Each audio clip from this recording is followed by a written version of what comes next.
Welcome to the Committee of the Whole meeting for the Town of Smiths Falls. It's Monday, March 24th. My name is Councillor Jennifer Miller. I'll be your chair for tonight.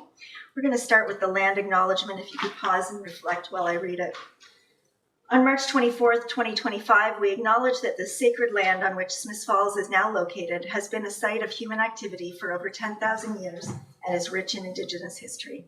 This land is the ancestral and unceded territory of the Algonquin Anishinaabe Nation.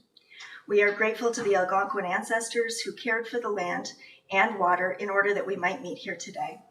We are also grateful to the Algonquin people for their contribution in the making of the Rideau Canal, which runs through Smiths Falls. We are mindful of broken covenants and the need to reconcile with all our relations. Together, may we care for this land and each other, drawing on the strength of our mutual history of nation building through peace and friendship, being mindful of generations to come. I will call the meeting to order at 5:01 p.m. We have a couple of amendments to the agenda. Go ahead, Clerk Costello. Thank you. If we could please defer the in-camera item, we'll bring it forward at our next Committee of the Whole. And if we could switch the priority issues and discuss 10.2 before 10.1, please. Thank you. So we have an amended motion. If I could have someone make the motion, please. Moved by Councillor Robinson, seconded by Councillor McKenna, that the March 24th, 2025 Committee of the Whole meeting agenda be approved as amended. All in favor? Carried. Are there any disclosures of pecuniary interest and or conflict of interest or general nature thereof? Seeing none, we have a motion to approve the minutes. If I could have someone make that motion, please. Moved by Councillor Brennan, seconded by Councillor McGuire, that the minutes of the March 3rd, 2025 and March 10th, 2025 Committee of the Whole meetings be approved as circulated. All in favor? Carried. We have a delegation tonight. I'd like to welcome Travis Mellema, the Chief of the Lanark County Paramedic Service. If you could come to the front, please.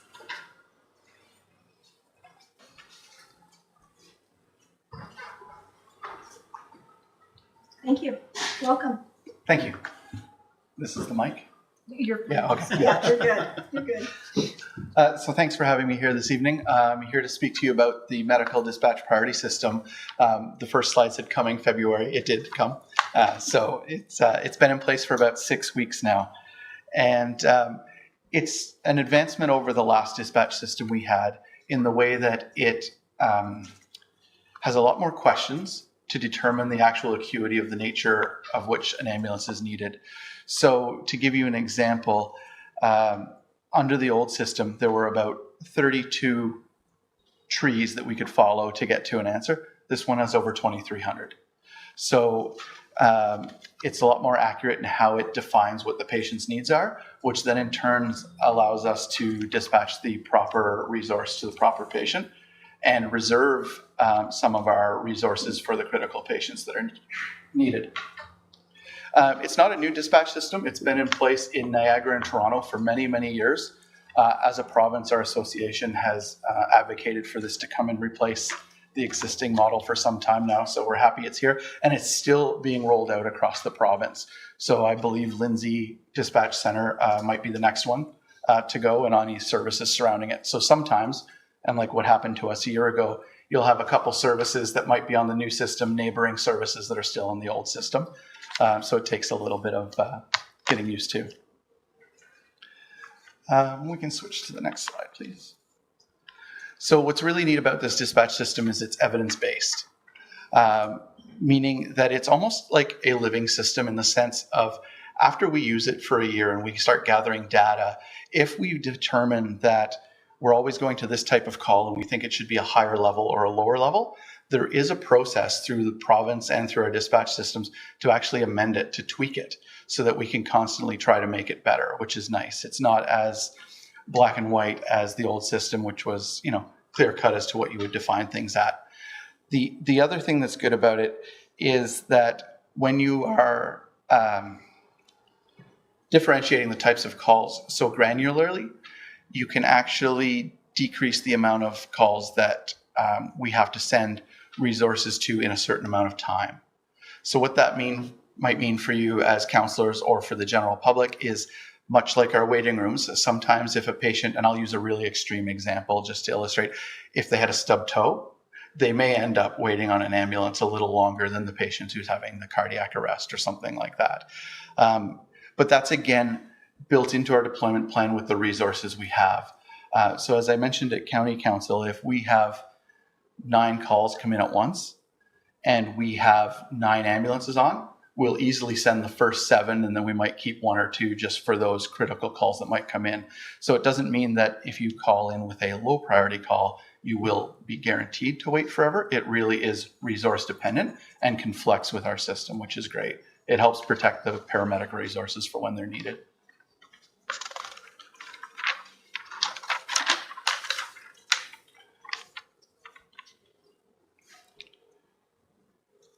So the other thing that's interesting with the medical dispatch system is not only is it the living system that I talked about, but the staff that are dealing with the calls day in, day out, our paramedics actually have a mechanism as well that they can bring stuff to the forefront. So if they get to a call that they deem, oh, we probably should have been there sooner, or this one could have waited a little longer, they can actually bring that into play as well, which is nice.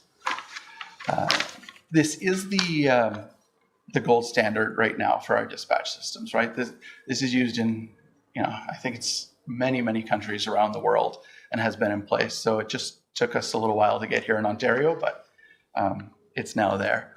And then on the last slide, the other thing that makes this new dispatch system great is it applies a level of safety to the paramedics, the community, and any other first responder in the sense of the lights and siren calls that we go to are actually going to decrease quite a bit because, again, they're getting that refinement in how they prioritize, which means, less risk to the public if we're racing to calls.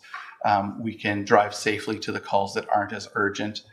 And it just, again, leaves the system with a lot more capacity. The other part, too, is with respect to hospital transfers, which we do a lot of, the medical dispatch system reprioritizes them as well. So some of the lower acuity patients may have to wait a little longer in the hospital before we move them until there's ambulances ready. Again, I've said it already, but the main genesis behind this is to try to protect the paramedic resources so that they're not going to everything all at once, and we can keep them for what's actually needed. And we can use the system to our advantage to try to time when we want to do certain things when possible. So again, the patient transfer piece being a big part of it. And that keeps the ambulances in Lanark County more, keeps them available for the calls. And what we're seeing just in the first 6 weeks, and we saw it a bit when Renfrew and Ottawa already went live, is that the number of high acuity calls is actually a small percentage, which means we're not getting called into our neighboring services as much as we used to under the old systems. And then I believe the last slide just shows you the different way they prioritize the calls. So we use colors now instead of numbers. It used to be a code 4 was the lights and sirens call. Now these are code purples.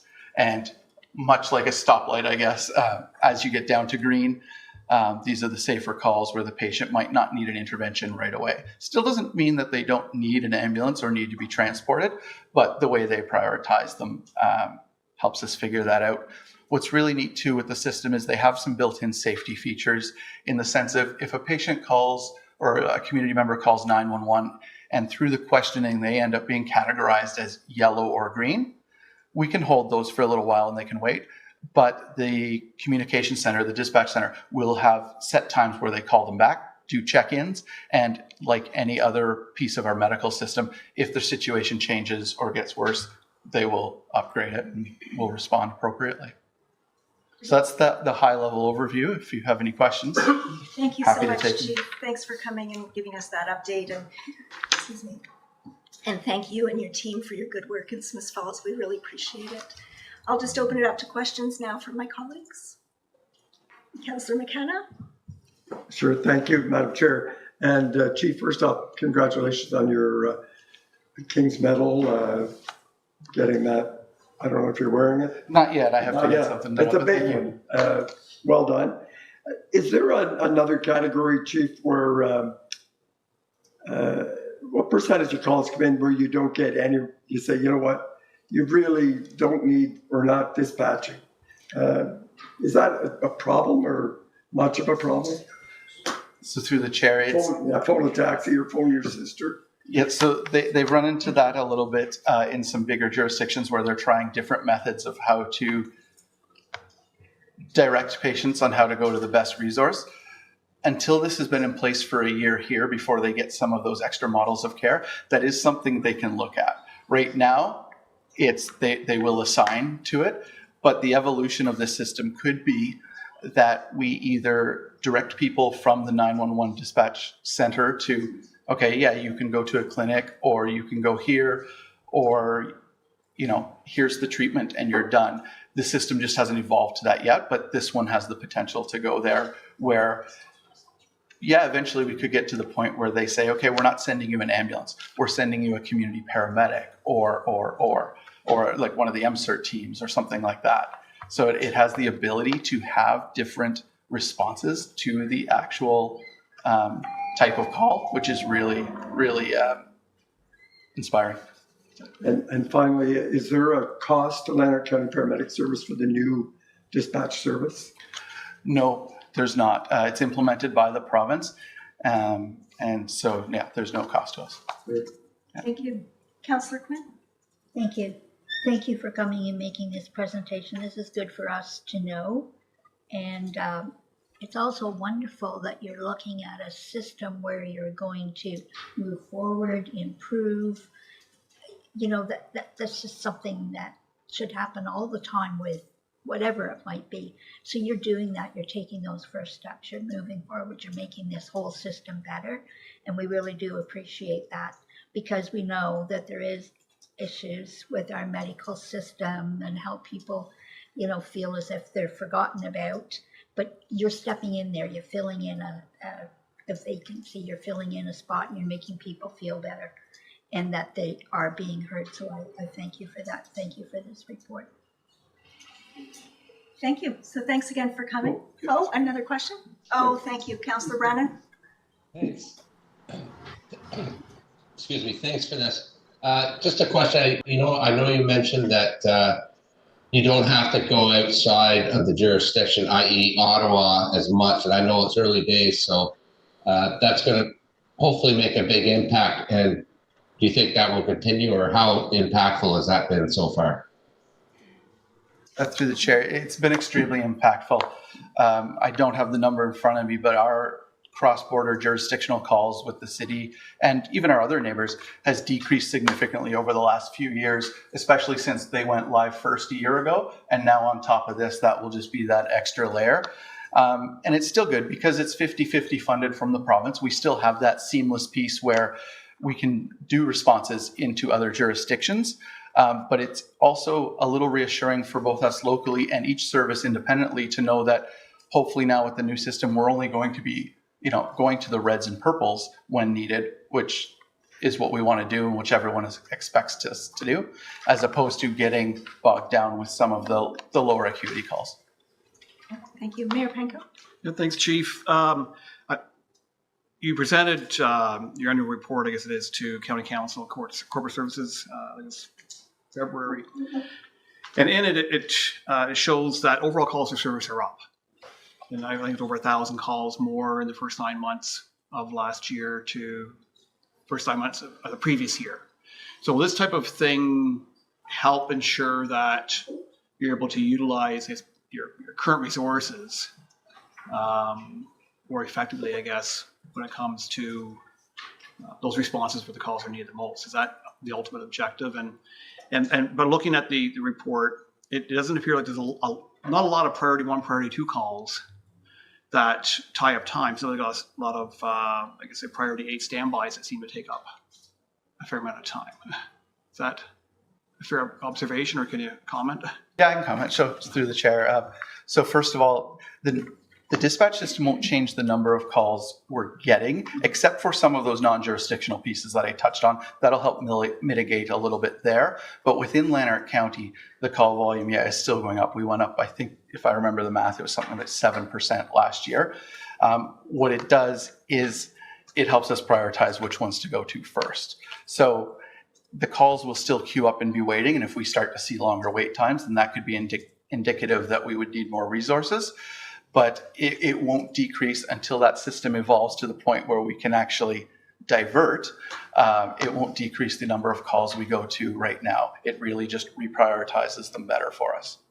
And so for the public, I guess, who may get to learn of this, there may be times if it is a lower priority call, they could be bumped or could have to wait, and don't expect maybe a response as quick, because you're going to be diverted to something more important if necessary. Correct. And that's the way the system's designed. It's to protect the paramedic resources as much as possible for those high acuity calls, and then filter down appropriately, much like any triage system in healthcare. Okay, thank you. And Councillor McKenna? Just finally, I neglected to mention, for those, again, who are watching that don't know this, Smith Falls pays our fair share of this paramedic service. So that's why one of the reasons the chief comes on a regular basis to update us. We pay our share of your tax dollars, and we partner with the county to deliver the service. So it's a great service, and we've got a great team, and nice to have the chief out. Thank you. Thank you so much. Have a great day. You too. Okay, and I failed to mention acting CAO Dauber at the table, so welcome. And you have no director's reports from your team tonight? No, not this week. Okay, thank you. No committee of the whole consent reports. Item 9.1 has been deferred to another week. And so we'll go into priority issues, and we're swapping 10.2 for 10.1. And I would ask Manager McNaughton to join us, please.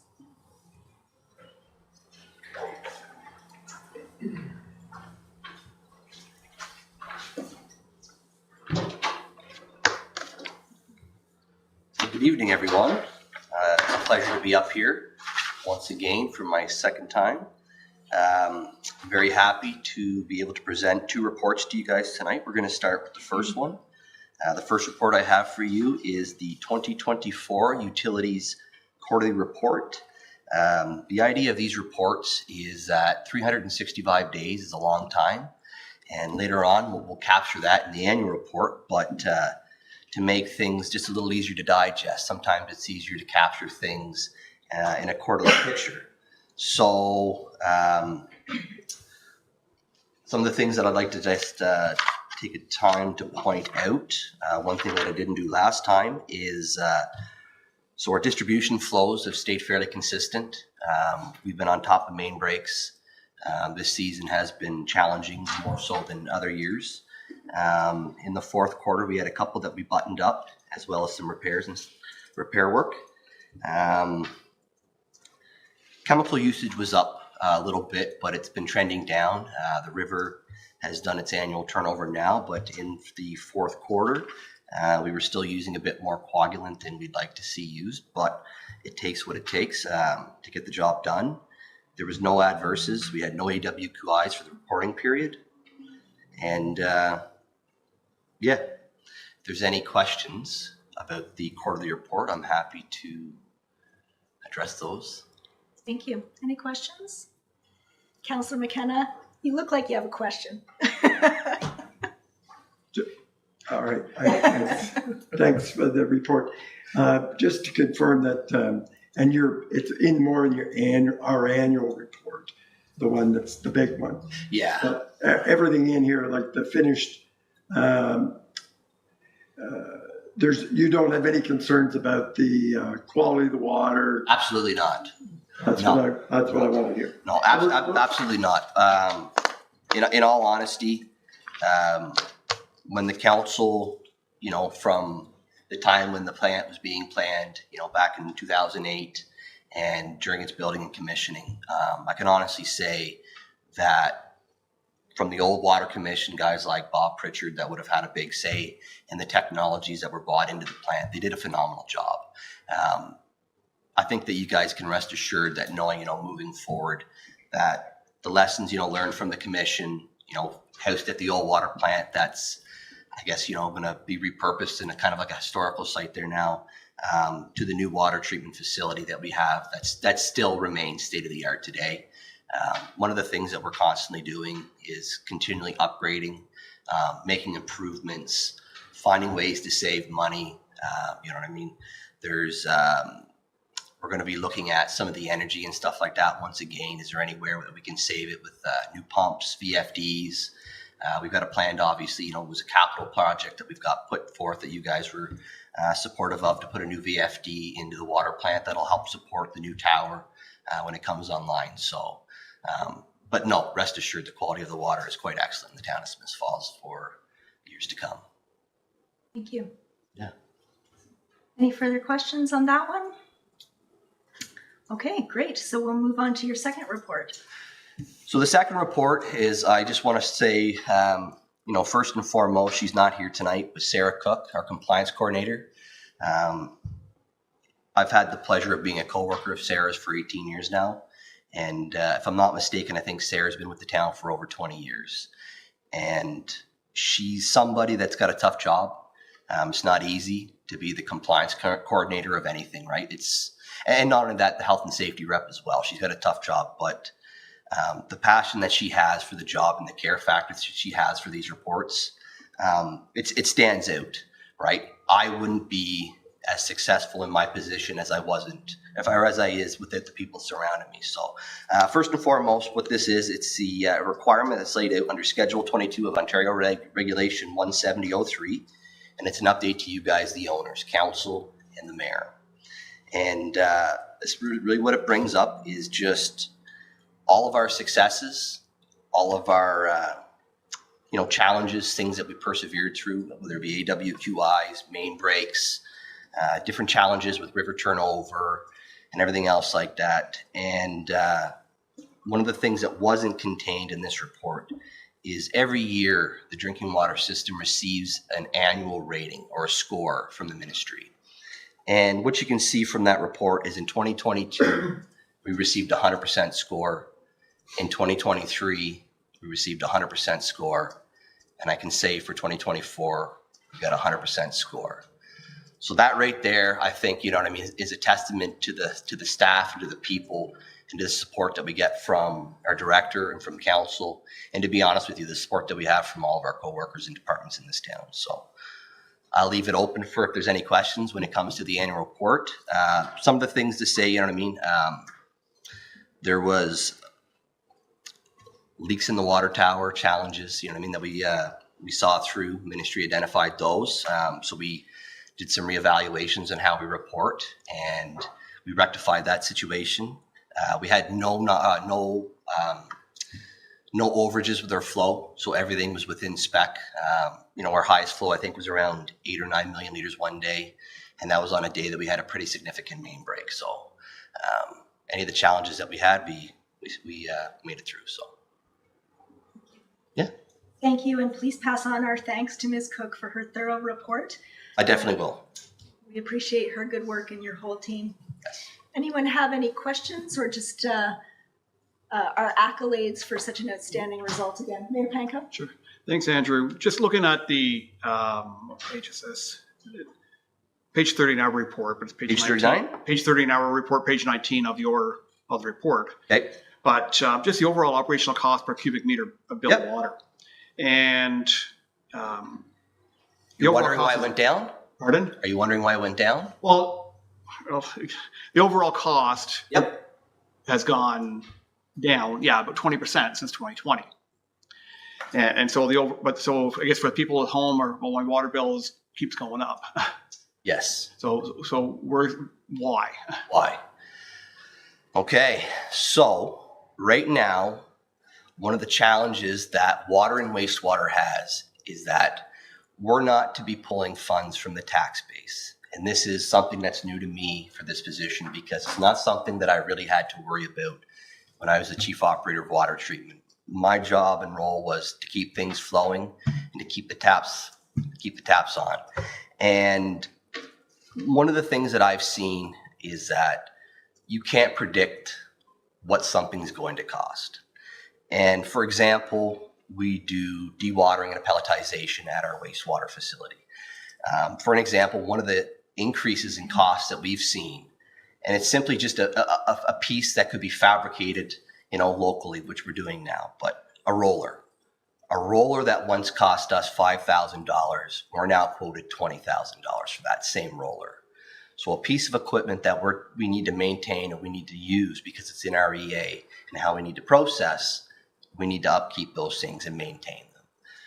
One of the reasons why the cost went down is that as a new manager, I wanted to be fiscally responsible and to get an understanding on how budgets work and everything else like that. Maybe we didn't spend as much money as we probably could have to put ourselves in a place. Not saying that we're going to go spend money frivolously, but there's an understanding is that to keep things running, we have to continually reinvest in them. It's just like your car. We put on new tires, we change the oil. Every now and again, after 10 years, maybe we get a new fresh paint job. Well, the treatment facility is no different. We have carbon media. That's something that's sole sourced. We don't just get to put whatever we want. It has to meet NSF grade. It has to meet a certain quality, and it has to meet a certain standard. So when you put those things and, you add supply chain like COVID did, COVID really put a really curveball because we couldn't find things. There was products we couldn't find. There were supplies we couldn't find. Our infrastructure is aging. One of the things we have to understand about the town of Smiths Falls is that we need to reinvest in what's underground. Something that was said to me a long time ago, what's out of sight can be out of mind. But unfortunately, we can't take that approach when it comes to our underground infrastructure. We're going to need to replace water mains, and we're going to need to replace sewers. We need to have a plan in place when it comes to our stormwater management and how we do that in our combined sewers, right? But that costs money. So rest assured, I can tell you right now, we've got a good team. We've got plans in place. We've got an EA on the solids handling for the wastewater plant. We've got a brand new water tower coming in, a potential trunk main, that's going to be able to supply water to all the future expansion and growth that this town of Smiths Falls is going to see over the next 20, 30 years. So. Thank you. And I think Director Dober would like to add something to that. Thank you, Madam Chair. If I could just add on to what Manager McNaughton has been giving information on from a financial perspective. One of the first things that he touched on was the fact that it's generally it's a general norm for a water system to be revenue neutral. So the revenues equal the expenses. And currently we're about $900,000 funded by the tax. So at some point over the next few years, we need to make up $900,000, which will take a few years given the current increases that we've seen. As well, the updated asset management plan that will be coming out will also show that on the capital side, while water and sewer are probably one of the more closer to being funded areas of our assets, there is still a way to go. So there are two pieces that will still continue to drive increases in the water rates. Thank you. Sobering thoughts still to come, but appreciate your work again, Manager McNaughton. Councillor McGuire has a final question. Yep.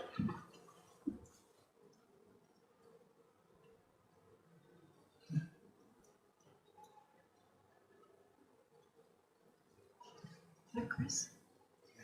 Chris, are you muted?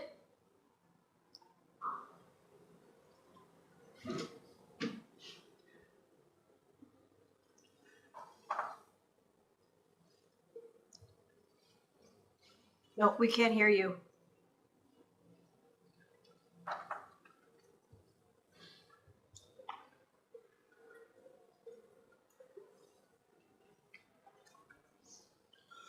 There we go. We got you now. Okay, great. Sorry about that. For page 19 on the infrastructure leakage index, we've gone from 2.8 in 2023 to 3.7 in 2024. And I was just wondering what events or what caused that increase? And is there ever a point where we think we could get below 2 or what? Yeah, so that's where, that's an interesting question. It's actually not an interesting question, but some of the challenges that I've had as a new manager in this position is that my position didn't come with a textbook or a manual. I didn't have the benefit of succession plan I replaced a manager who was vacant from his position for a period of time. So there was a lot of things that Jason was doing, you know what I mean, that Jason was an excellent manager and had a really good handle on the math. So one of the things that I can say is that when you start plugging numbers into spreadsheets, they can come out in any different way. So it's very important to capture all the different areas of potential lost water, right? So what I would say is that what I accounted for when it came to the water losses wasn't as accurate as I would like it to be. You can see that that's represented in that. So one of the things that you can see is that we're still in the performance category B. So we're still in the performance monitoring. We're buttoning things up. So reality is you know, in my distribution department, we do locates and we do meter reading, and we've got 4 very highly qualified staff that work very hard. And just one of their jobs is leak detection. So we went gangbusters, you know what I mean, made a ton of repairs. You can see when you look at the number of service repairs, right? So right now we're down to the nitty gritty things, you know what I mean? Any of the main breaks we have are quite hard to detect if they are detectable. And right now we're doing a lot of service repairs. So we're getting down to the smaller size pipes, you know what I mean? We're not fixing 10-inch, 8-inch, 6-inch, the 4-inch, the transmission mains. We're actually getting more into the residential lines. So the 1-inch and the 3/4-inch lines, and making repairs on all those. So that's a challenge, right? Because there's a cost to that. If you consider one service repair, 4 hours, the quickest, most efficient way to do that is with a hydrovac. So you've got a rental, and there's just a cost to it, right? So as we continue to invest, as capital projects go, like George Street, and we continue to put in new infrastructure, I don't see that being a goal that we can't strive for, being below 2 on that. Thank you. Okay, great. And just to understand better, what is the increase this year due to the water tower leaks, or what caused that number to increase this in 2024? Last year there was an increase in main breaks. So we had an increase in flow, as well as just sometimes you can only fix one break at a time, right? So as one develops, there could also be multiple that are existing in the system. So if you look at some of the flows, we were up a little bit near the 4,000 cubic meter mark, which is just, 200, 300, 400 cubic meters a day more than what we'd like to be. And you take that, you add that over a month or two, and your increased flows, you know what I mean, will have that kind of effect. Like I say, if you were to break that down quarterly, that number could show big reflections of a different number. There could be, some quarters below 2 and some quarters, above 4, right? Thank you. We'll turn now to Mayor Penko. One more question, Andrew. This relates to water meters, and I suppose they play a role in some of our non-revenue water. Yes. And the water meter replacement program. Yes, it's going to be Speak to that, huge. please. It's going to be massive. Okay. So can you explain, maybe, because this is public watching, how that's going to roll out and the difference it'll make? So we'll be putting it out as an RFQ, and reality is there's not a lot of players in the game when it comes to the water and wastewater industry. Neptune is who we currently have as our system right now. We've got about 2,000 residential water meters left to replace. That program is going to start at the end of this year and carry on into next year. And it's a program that they administer themselves. So it's something that as this program gets forward, I'll definitely have a lot more information on how that program is going to roll out. But reality is that they give you a price per unit to do it, and they administer the whole program. So it shouldn't tie up too much of our staff time as we go through. And they'll go directly to the property owners to make arrangements? Yep, they'll work with our water billing department and staff, and yep. Okay. Yeah. Thank you. Yeah. Thank you. Councillor Quinn?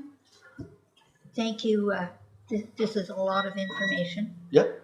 And I've been here long enough that when the new water treatment plant was being talked about Yep. and then built. I sat in on so many of those meetings. Yep.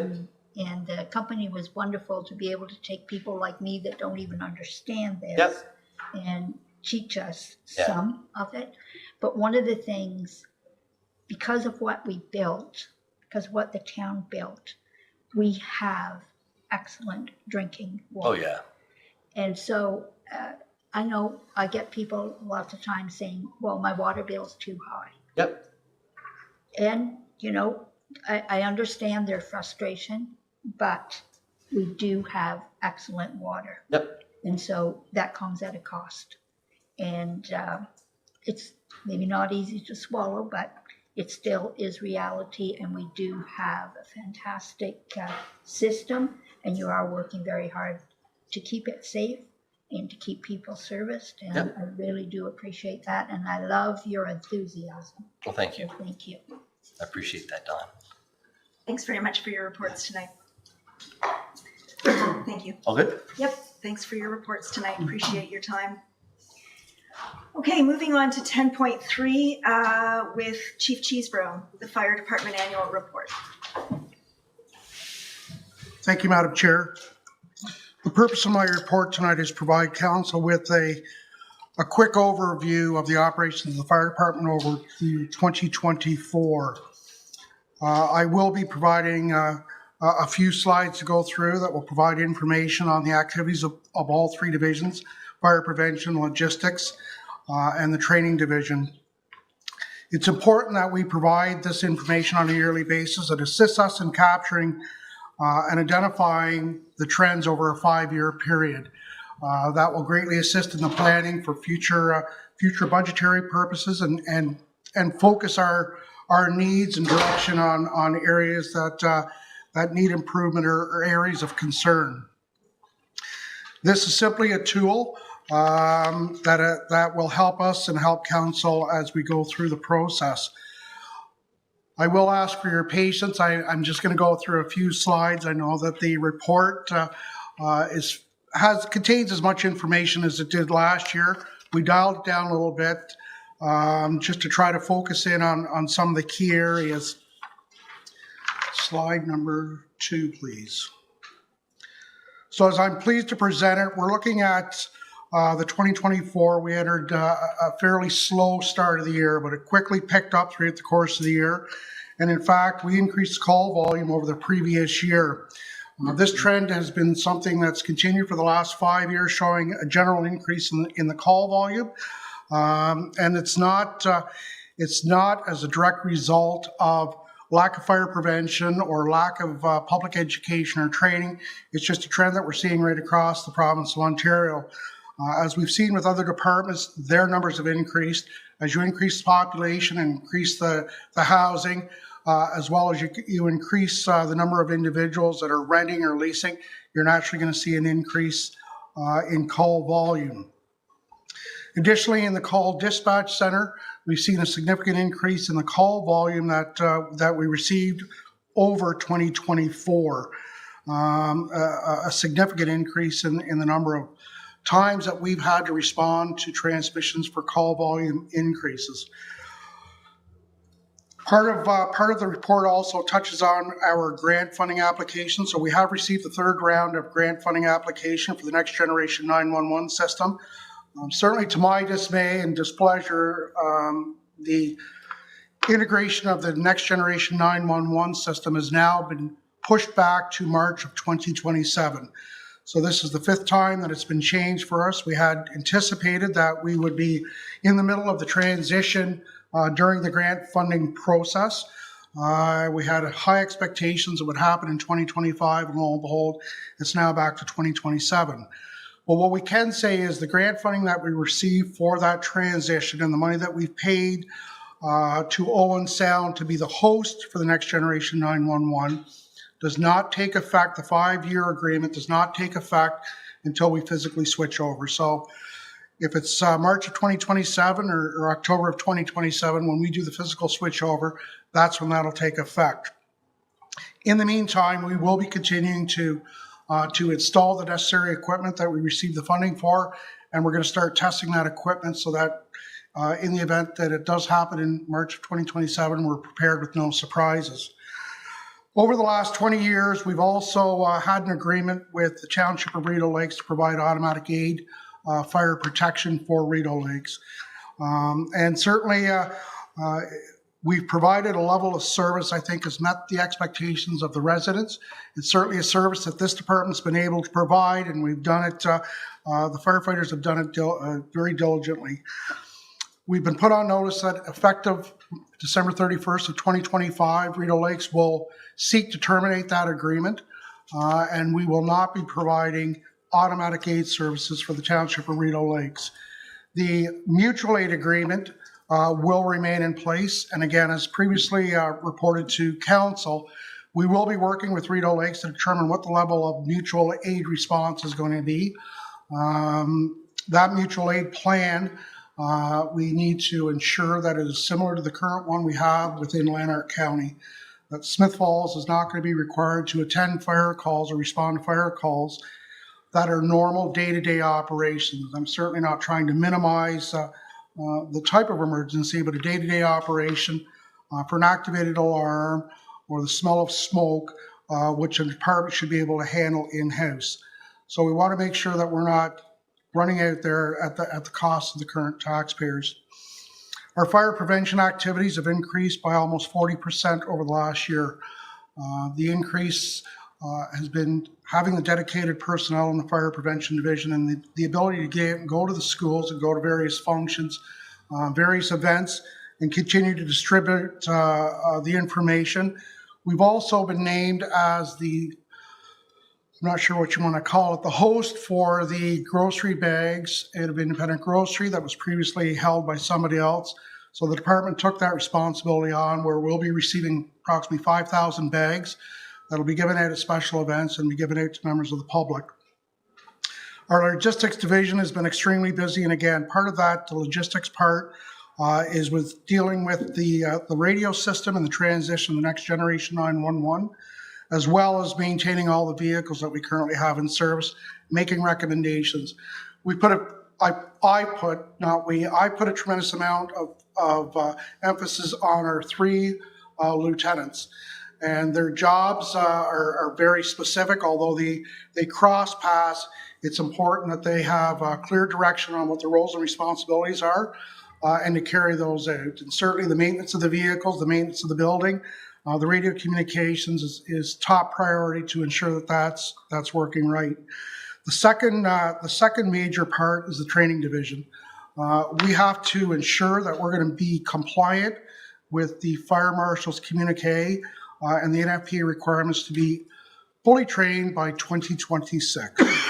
Any new firefighters coming in after that will be given a 24-month grace period in which to acquire the necessary training to be brought up to speed. One of the things I'm just quickly going to touch on is that we did have an opportunity to have the Solicitor General and MPP Jordan stop by the fire hall on their way through to Kemptville. We had a very candid discussion with regards to fire department funding, the support of the fire department, new initiatives that are coming on side, and they're very receptive. And since that time, I've had additional conversations with MPP Jordan on a couple of initiatives that we're hoping to put into place.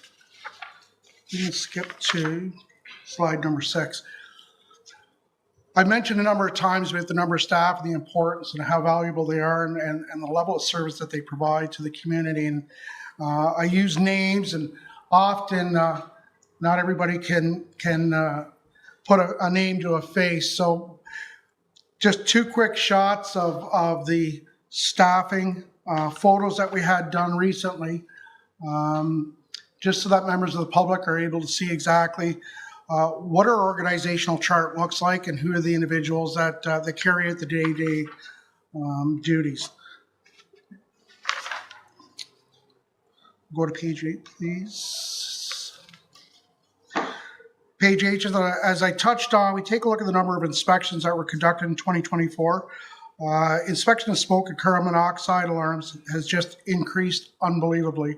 A lot of the new development are using a particular type of carbon monoxide detector and a particular type of smoke detector that seems to have created a bit of a problem. So we have been in contact with the manufacturer. We've had Zoom meetings to review what the cause of these continuous alarms are and what the issues are and how they can be rectified. So they've been very receptive to that and open to looking at modifying their systems or modifying the units. Next slide, please. One of the major calls that we attended was Jasper Avenue for a major structure fire, which was under investigation. To date, that is still an ongoing investigation, is still an open file. This just details the type of calls we've gone to structure fire wise and whether or not there was also the fire marshal involvement or if there was police involvement and or both. You can skip right to page 13, please. As I mentioned, one of the key things with the fire service and certainly our compliance is the training. Last year, we completed over 1,370 hours of training. We put 12 firefighters, new firefighters through the basic life support system, the CPR and defibrillator. 24 firefighters received training on cellulose fiber installation. The lieutenants have now attended command workshops so that they're better outfitted and better suited and better trained to handle certain situations.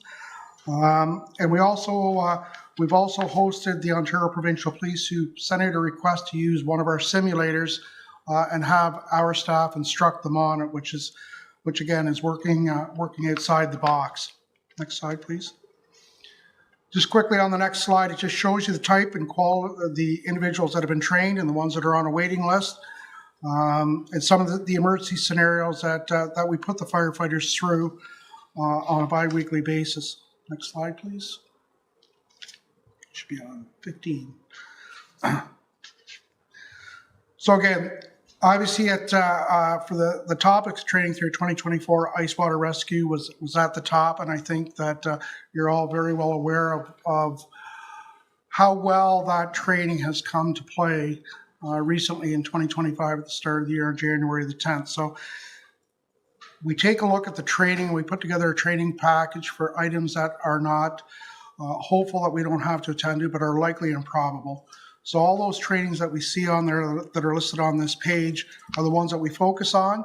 And when there's time permitting, we added additional training sessions. We also forecast what the training is going to be for 2025. Next slide, please. Page 16. On this slide, it's important that council members of the public know that the money that's put into the fire department budget is used for the firefighter protection. So in this slide, we ended up replacing 15 sets of bunker gear, extremely huge cost, but we are bound by the NFPA standard that the bunker gear is only good for 10 years. So working with the Director of Corporate Services for future budgetary purposes is that we've started allotting money in the budget each year so that every year that there'll be bunker gear replacement will be compliant. Once a bunker gear hits 10 years of age, the firefighter cannot conduct or go in structural firefighting. It is deemed to be just a training set or a set to stand off the side and to watch, which we don't have the luxury of having a number of people to stand there and watch. Next slide, please. Another item was the positive pressure fans. Next. And we had the epoxy floor done in the fire hall, which has gone to again, support and improve the fire hall. Quick picture with the Solicitor General and members of the association, who the Solicitor General requested to be present during our meeting, so they had an opportunity to talk with members of the IAFF. Jump ahead to page 20, please. As I indicated, we did see an increase in the total call volume for both, not only our department, for the departments we dispatch, so a 12.5% increase over 2024. Next slide, please. This is a slide that's probably the most capturing. We could just scroll up a bit. The other way. That's where it shows this number here. Once clerk's able to scroll up, one of the telling features on the activity, which we try to put into perspective is based on the number of calls, the radio transmission that requires an individual to sit there and constantly communicate, over 223,000 transmissions in 2024. It tells you just how busy that position is and what the need is to have the individual sitting there at all times. And oftentimes we have more than one person working the consoles. We have 3 consoles downstairs, and we have a console at the backup site. And during major events, that's when we see that massive increase of call volume, and certainly that's an increase in the radio transmission. So every time someone keys a mic to communicate to dispatch or back and forth, that's logged in our new logger and totals the total number of radio transmissions. I'm going to skip through the next pages and go to page 27. One of the key points that's critically important to all departments, and that's community involvement outside of the emergency response. And so through Fire Prevention Education, Fire Prevention Week, the inspections, residential and institutional, the fire safety plan, supporting individuals that require to have the fire safety plans upgraded within their facilities, suppression, support the law enforcement, the paramedic services. Although you'll see, I won't be putting the slide up, but certainly there's not a large volume of medical calls. The McHappy Days, the Pole Pumper event, the job fair at the high school, and participation in many campaigns, MD, Lanark County Food Bank, Polar Plunge. Next slide, please.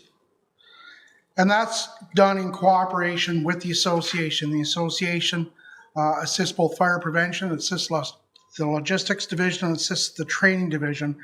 And the fire association, their participation does not charge anything for their time involved in any of these events. This is strictly 100% volunteer where they put their time in. I authorize the use of a vehicle if they go to an event to be seen, but their participation is solely volunteer. I don't think I want to take up much more of your time. I'm more than happy to answer any questions that you may have pertaining to the report. Thank you, Chief, and thanks for another great year to you and your staff. We really value the work that you folks do. I will turn it to my colleagues if there's any questions. Councillor Brennan. Yeah, thanks, Chief, and it's a really impressive report.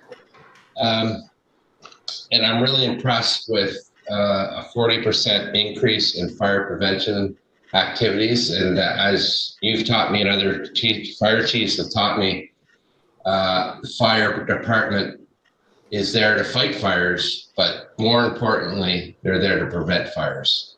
And so that's probably the most important work that you do, and you've demonstrated that you're in the community, and that's what you should be doing. And we don't want to have fires, and you're ready for them if you do. But that's the main thing, I think. And so I had one question. I was looking at the report, and 2021 to 2024, you have approximately 100 more calls for service. Is that just due to the growth we've experienced in the last 5 years or so? Through the chair, I think part of that is due to both the growth and there could be circumstances in any given year that prompts a spike in the number of calls. So if we get a major weather event going through, that'll spike the call volume. Certainly our assistance, if it's requested through other departments or through the county, that spike depending on where the weather event or where a wildfire event is taking place, that adds to. So it's difficult to predict on a yearly basis what our actual call volume is expected to be, but certainly we have seen a continuous rise in calls, and yes, some of those can be attributed to the increase in population. Okay, thank you. And through the chair, just one other thing. At the dispatch, your call volume's up 12%, which is great. is there capacity for more? Through the chair, yes, there is. We've conducted an analysis of the dispatch center and the capability of the new radio system and the matrix that we've put together and had a discussion. There is certainly the ability to expand if that's the direction that council endorses that we go. Okay, that's good to know. Okay, thanks very much. And I think our town is very, very well served by our fire department. Thank you. Mayor Panko? Sure. Thanks, Chief. A great report, a great insight into the activities of the service over the last year. I don't want to get too deep into this, but I just see, you mentioned you will be having further discussions regarding the automatic aid agreement with Rideau Lakes. Yes. And I think I speak on behalf of all the council that I think there's certainly still a willingness from the town to have some form of automatic aid, just recognizing the merits of having the closest fire service respond to calls. When you think of Rideau Lakes, it's on our border. I mean, once you get past Walmart on the north side of Highway 15, that's Rideau Lakes Township. You think of Golf Club Road, you think of Punley Road. There's a lot of places where our ability to respond and be there quicker is probably much better than Rideau Lakes, knowing that they have to, I guess probably many of their service members are probably coming from the Portland area where the hall was before. They have to get to the new hall on Otter Lake Road. And so I just wondering, I guess maybe it's just a thought that you're probably doing it anyway, but we just conscious that people, we all have loved ones who are living out in those areas, and just that hopefully your discussions with Rideau Lakes maybe can retain some degree of automatic aid for the areas which are closer to our fire hall. Through the chair, that's an excellent point, Your Worship. Our intention has been since the inception of certainly the automatic aid agreement, and it's my intention today that we have no intention of just abandoning a need for this service. And if Rideau Lakes is open to looking at a modified automatic aid agreement, certainly due to time and distance, or due to our ability to get there quicker. I know the province has looked at the discussion about the closest fire department, and it comes into that jurisdictional discussion. Certainly, we can't automatically just go out without an agreement and without the endorsement of council. But our intention is that our staff are more than happy to continue to assist. And if that's through a modified automatic aid agreement or through maybe a possibly enhanced mutual aid agreement, we want to ensure that anybody at the edge of the border or slightly over the border is going to continue to receive the same level of service. Saying that, we're operating at 2 dispatching centers. So Rideau Lakes under Leeds and Grenville is dispatched from Brockville, where we dispatch everything for Lanark County. So there still would be that time delay as opposed to you picking up the phone and at the edge of Rideau Lakes, it automatically rings into this department. At the termination of this agreement, when you pick up the phone and dial it, that will be going to Brockville. So there will be a time delay from the time Brockville gets the call and whatever agreement we entered into, notifying our dispatch center to have us respond. Well, thank you. Just I know of one person who, it was a medical incident not far out of town, and it was our service that got there to assist a heart situation, heart issue, and it made the difference. So right, it's those situations that sometimes it's just that it reinforces, I guess, how important it is to have that ability to respond quickly. And equally, it's important to maintain that working relationship. Because there's times that we are committed at a call and we require other departments to come in. So we need to have that open communication and to be able to work effectively within departments and jurisdictional boundaries. Thanks, Chief. Thank you. Please keep us posted on that, Chief. Okay, thank you for that report. And we'll move on to 10.4, Backyard Hen Proposed Pilot Program. Thank you, Madam Chair.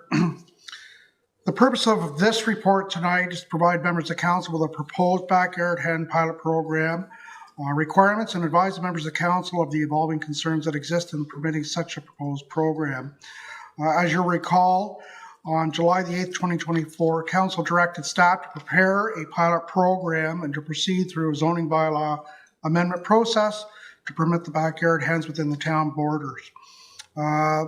This included discussions at the Planning Advisory Committee, and the following motion was passed unanimously supporting the change to the zoning bylaw. One of the things that's not contained in this report was, at the same time, we said if there was a zoning bylaw amendment, there would be required to be an animal control amendment as well. The animal control amendment, which is a quick amendment, has not taken place pending council's decision or direction on where this is going to go. We've undertaken the discussions and review of the bylaws from other municipalities to prepare the proposed bylaw, which is attached to the report. But there are a number of factors that have been identified for consideration in evaluating the feasibility of allowing backyard hens within the town of Smith Falls.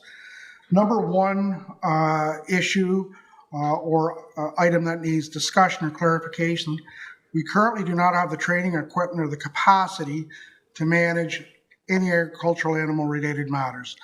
So we have no means of collection, we have no training for the staff, we have no equipment for the staff, we have no location to take any animals that could be picked up or removed or relocated, or ones that are on the loose. As we mentioned in the previous reports, in 2024, there's a single veterinary service in town, but they only provide the service for chickens or hens on a Friday, so it's very limited. It's not after hours, it's not weekends, it's not during the course of the week. Carcass disposal was another item that needed to be identified for the disposal at a designated local disposal site, which we don't have one within town limits. The administration and enforcement capacity. Our two bylaw officers are maxed out, providing bylaw services to the current workload that they have with parking, safe yards, property standards, and animal control. That's in the report that I presented with regards to bylaw report.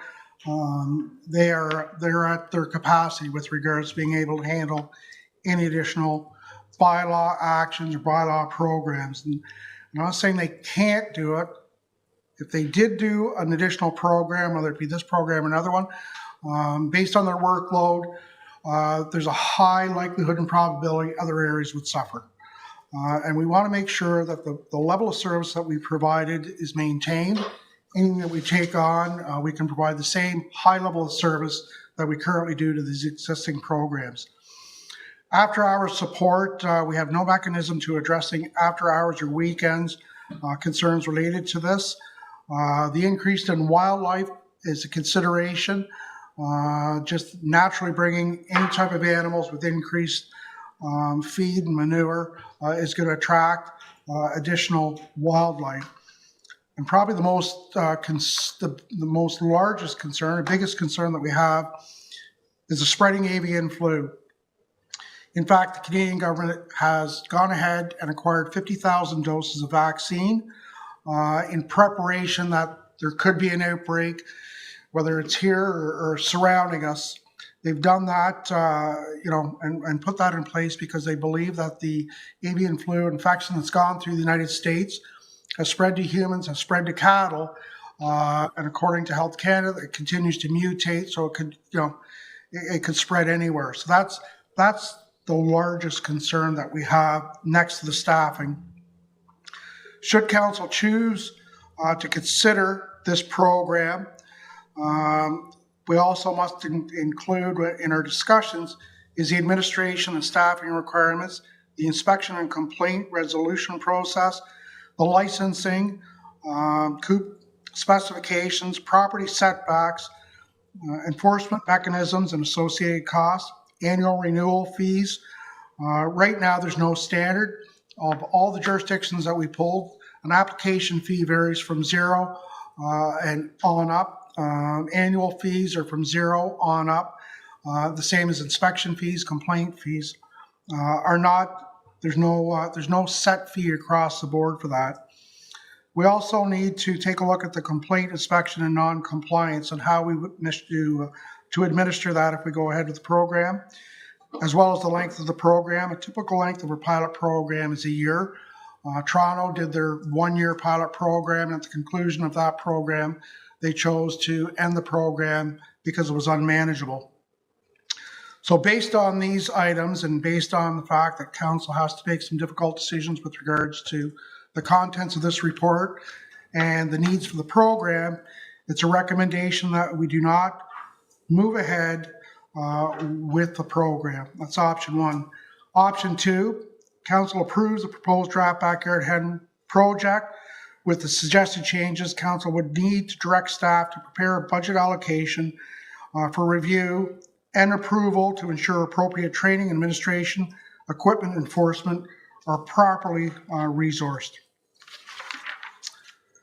That is my report. Chief, and I will open it up to questions, starting with Councillor Robinson. Thank you, Madam Chair. I have some comments, and then I do have a question. I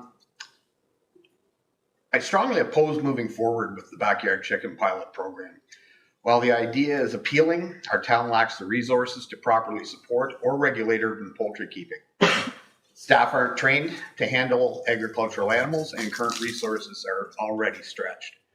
We also have no system for after hours or weekends.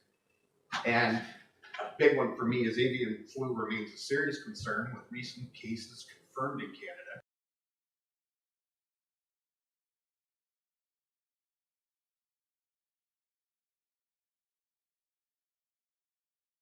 Did you lose it too, Joe?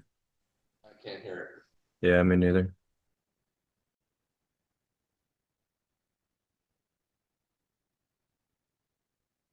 Toronto canceled its backyard chicken program due to unmanageable complaints and enforcement challenges. If a city with greater resources found it unsustainable, it raises concerns about how we would manage it. So given these challenges, I recommend indefinitely pausing consideration. Instead, we should explore alternative ways to support food security. And I just want to add, this is not about opposing urban agriculture.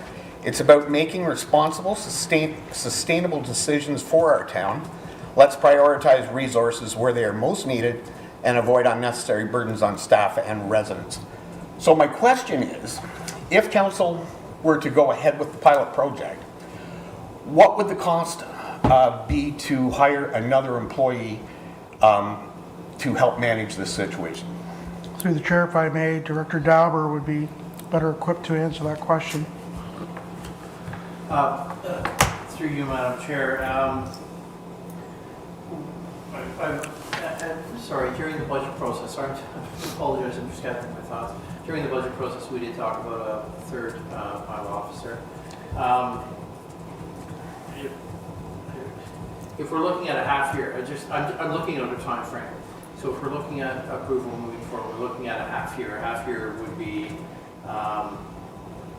$37,000 for salary, wages, benefits, CPP, EI, everything for a half year's third pilot officer. On a yearly basis, it would be it would fall in between $73,000 and $74,000, which is what the budget was with your early proposal.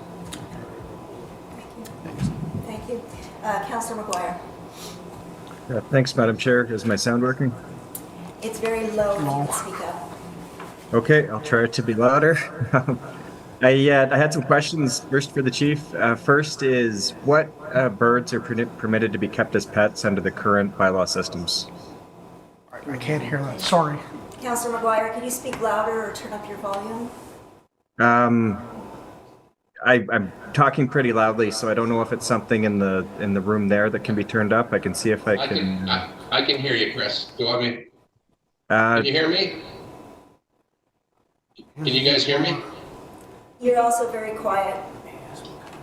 Okay, so I think the room sound needs to, maybe somebody else could ask a question if they could get this Councillor sound in the McGuire, room. I think one of us heard your question, so can you paraphrase that? Through the chair, I believe Councillor McGuire asked what birds currently are approved in the current bylaw, animal bylaw.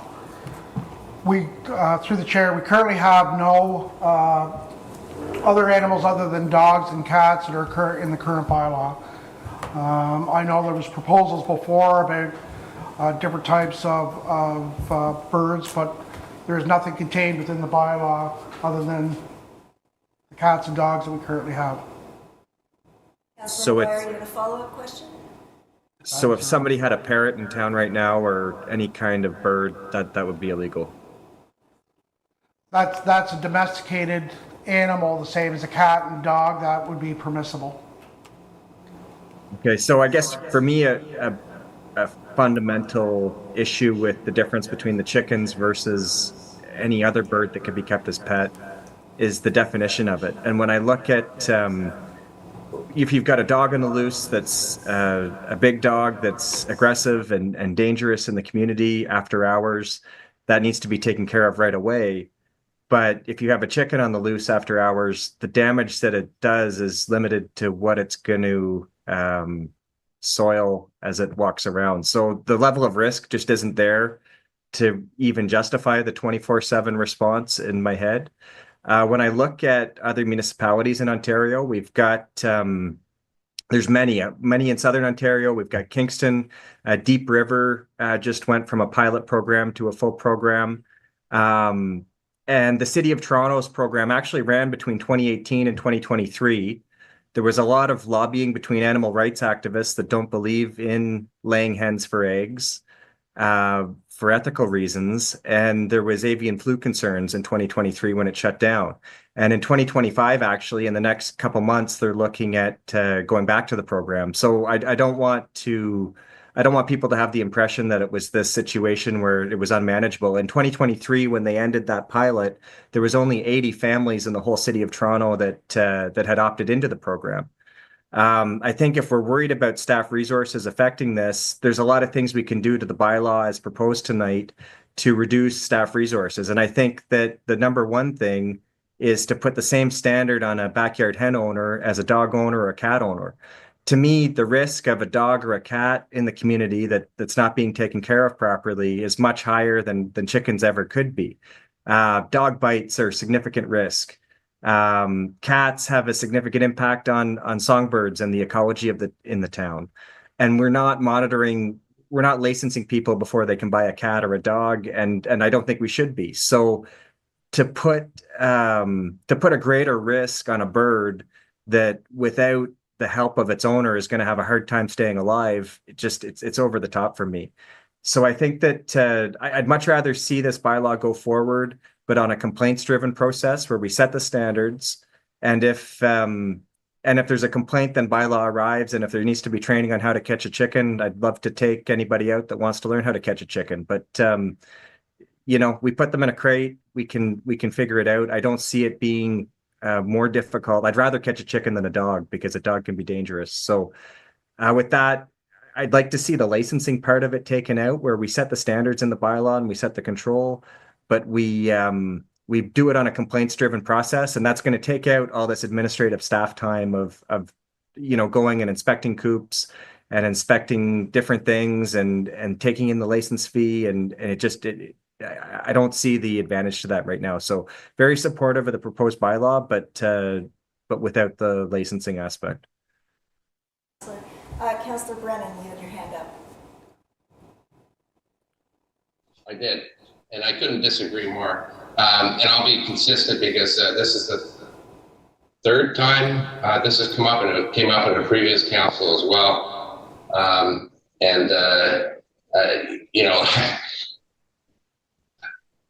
With the avian flu risk, that just put it over the top for me. Without that risk, I'd still be opposed to it.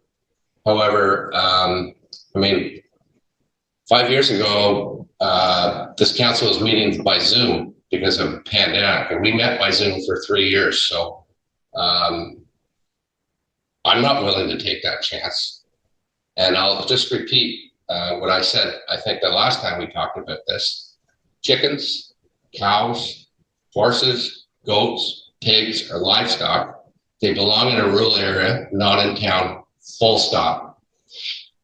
That's my position. I'm not changing. Thanks, Councillor Brennan. Councillor Quinn? Thank you. I'm afraid I'm one of these ones that is not in favor of having chickens in our town. One of the reasons, I grew up on a farm and we had chickens. That was what we did. We raised chickens for meat birds, we raised chickens for eggs, and I know how much work was involved in that. And to put them into the town, into a much smaller area than what was on the farm, you're closer to your neighbors, you're creating a situation where we don't have what we need to deal with a chicken farm. So if somebody's going to have a chicken in their backyard, then I'll have a goat, because that goat can eat my grass. And if it's a nanny goat, we can milk them, we can have them milk. But to me, it just does not make sense. They're meant to be in the country, where they can live in the type of environment that they should be living in, not a little small cage. And as far as bylaw, I don't think we have enough bylaw now to be looking at the property standards, where they're putting another load on them. And definitely not with the 2 bylaw officers that we have. If we hire another one, we'll have a lot more. We still have a lot of work for them to do. So I am not in favor of them being in our backyard. They're meant for the country. They're meant for the country, and they do bring issues. And having said that dogs and cats, we don't have them under control. We have feral cats that we can't get under control. We're trying, but people just don't want to think about doing what they have to do. Like all these animals need to be spayed and neutered and looked after. Now what are you going to do with chickens? It's going to be the same thing. And when they get out, and people don't want to now take the responsibility because we've had the chickens long enough now, we sort of got tired of them. Who's going to pick them up? Who's going to dispose of them? Where are they going to go? And there's enough issues as it is. So I'm sorry. Chickens belong in the country in my opinion. Thank you, Councillor Quinn. Councillor McKenna? Yeah, thank you, Madam Chair. I really appreciated Councillor McGuire's comments. I think he's provided an alternative that is workable. So I'm interested in exploring that. And we aren't talking about a chicken farm. We're talking, I think we talked about 5 chickens, no roosters. We talked about trying a pilot, maybe putting out 20 opportunities. Let's get it started. The other municipalities are doing it. And on the avian flu, of course it's a concern. We asked the health unit for their opinion. They provided us a letter with the risks and then the benefits, which also included food security and other opportunities. But they were silent on opposing it. They said there's risk involved with everything. And they outlined what those risks were, and they could be mitigated and managed. If things change, what they do and the rest of you can have a call in if it comes to that. So I'm comfortable with the kind of line of thinking that Councillor McGuire brought is let's not over-regulate this, keep it as a small pilot. Backyard, let's try it with 20. And I'm not in favor of going out and hiring new bylaw officers. I don't think it's warranted. And let's see if we can get it started this year. Thank you. Mayor Panko? Thank you, Madam Chair. It's a really tough question, and I'm generally usually of the mindset that we enable things rather than prevent things or prohibit things if it's reasonable to do so. And in this instance, I'm glad Health Canada's gone ahead and got 50,000 vaccines. I think it's a very proactive measure. There's probably vaccines in place for other potential risks, and we rely on our federal government to make those initiatives and to be prepared should these issues become bigger. I'm on the fence with this, and the challenge is that I can appreciate it has a possibility of being problematic. At the same time, we know that there are numerous municipalities in Ontario and across the country, I assume, that permit it. And the challenge I've had is I've done a little bit of research and some understanding, but I've got no direct feedback from these municipalities to see what they are dealing with. Has it been too problematic? Is it causing major issues? And I appreciate the report and the insight, Chief. And I think you raise a lot of really valid reasons, or concerns at least. At the same time, these municipalities are able to manage these concerns at other places, even just down the road in Carleton Place, and Kingston was mentioned, Kitchener, Toronto. There's numerous municipalities which have gone down this road. So, when I look at the merits of having hens in the backyard, I don't think it's a big cost savings measure. I don't think by the time you invest in a coop and invest in food and invest in everything else, I don't think it's going to be a method of people saving money on eggs. I don't think that's probably where we're going, but it does provide people with the opportunity to control a certain portion of their food supply and have that freedom to choose how they're going to get their eggs and the type of eggs that they get. So I guess in the end, I appreciate it. Maybe some challenges for staff, but I do like some of Councilor McGuire's thoughts. I didn't quite get them all because of the audio, but I think maybe he can have a chance to reiterate his statements. But I think it was really reducing the overall oversight and regulation and put the onus on the owners. And if you look at most of the bylaws that we have in place today, property standards, say being one as an example, is complaint driven, and we respond where needed. If we have, I think you mentioned stray dogs. If we have a stray dog, someone's going to call in about that. But if a cat needs to be picked up, they're going to call in. So we don't go through a deep process of trying to know where the dogs and cats are in town, and we don't overly regulate that, but we're there to help when needed. And if that's what Councilor McGuire was saying, I think that's something that I think I can support. But I don't know if I'm completely there tonight to move ahead with this. I'd like to have some feedback from municipalities that have gone ahead of us and to give us some insight into their experiences. In other words, the number of complaints they have they had to deal with irresponsible owners and things like that. Thank you, Mayor Penko. And so my understanding, and Councillor McGuire, if you can just give me the thumbs up because of our sound difficulties, is that you're recommending the same standard on hen owners as cats and dogs, so complaints driven, and this would be pilot driven, and so less about the licensing and more about being complaints driven. We're suggesting we don't need more bylaw support, and we are asking for feedback. Sorry, before I go on, does that sound accurate to your points, Councillor McGuire? Thumbs up. Okay. And Mayor Panko is asking for feedback from others. I'm still happy to move forward. I guess my frustration is this is the third conversation we've had about this, and council has provided direction to move forward, and we've made some movement on that. So, Chief, if you could bring back feedback from other municipalities who are doing this and make the edits to the bylaw that you've presented tonight, then I think we would be happy to see that one more time and then move forward with a pilot. Through the chair, thank you.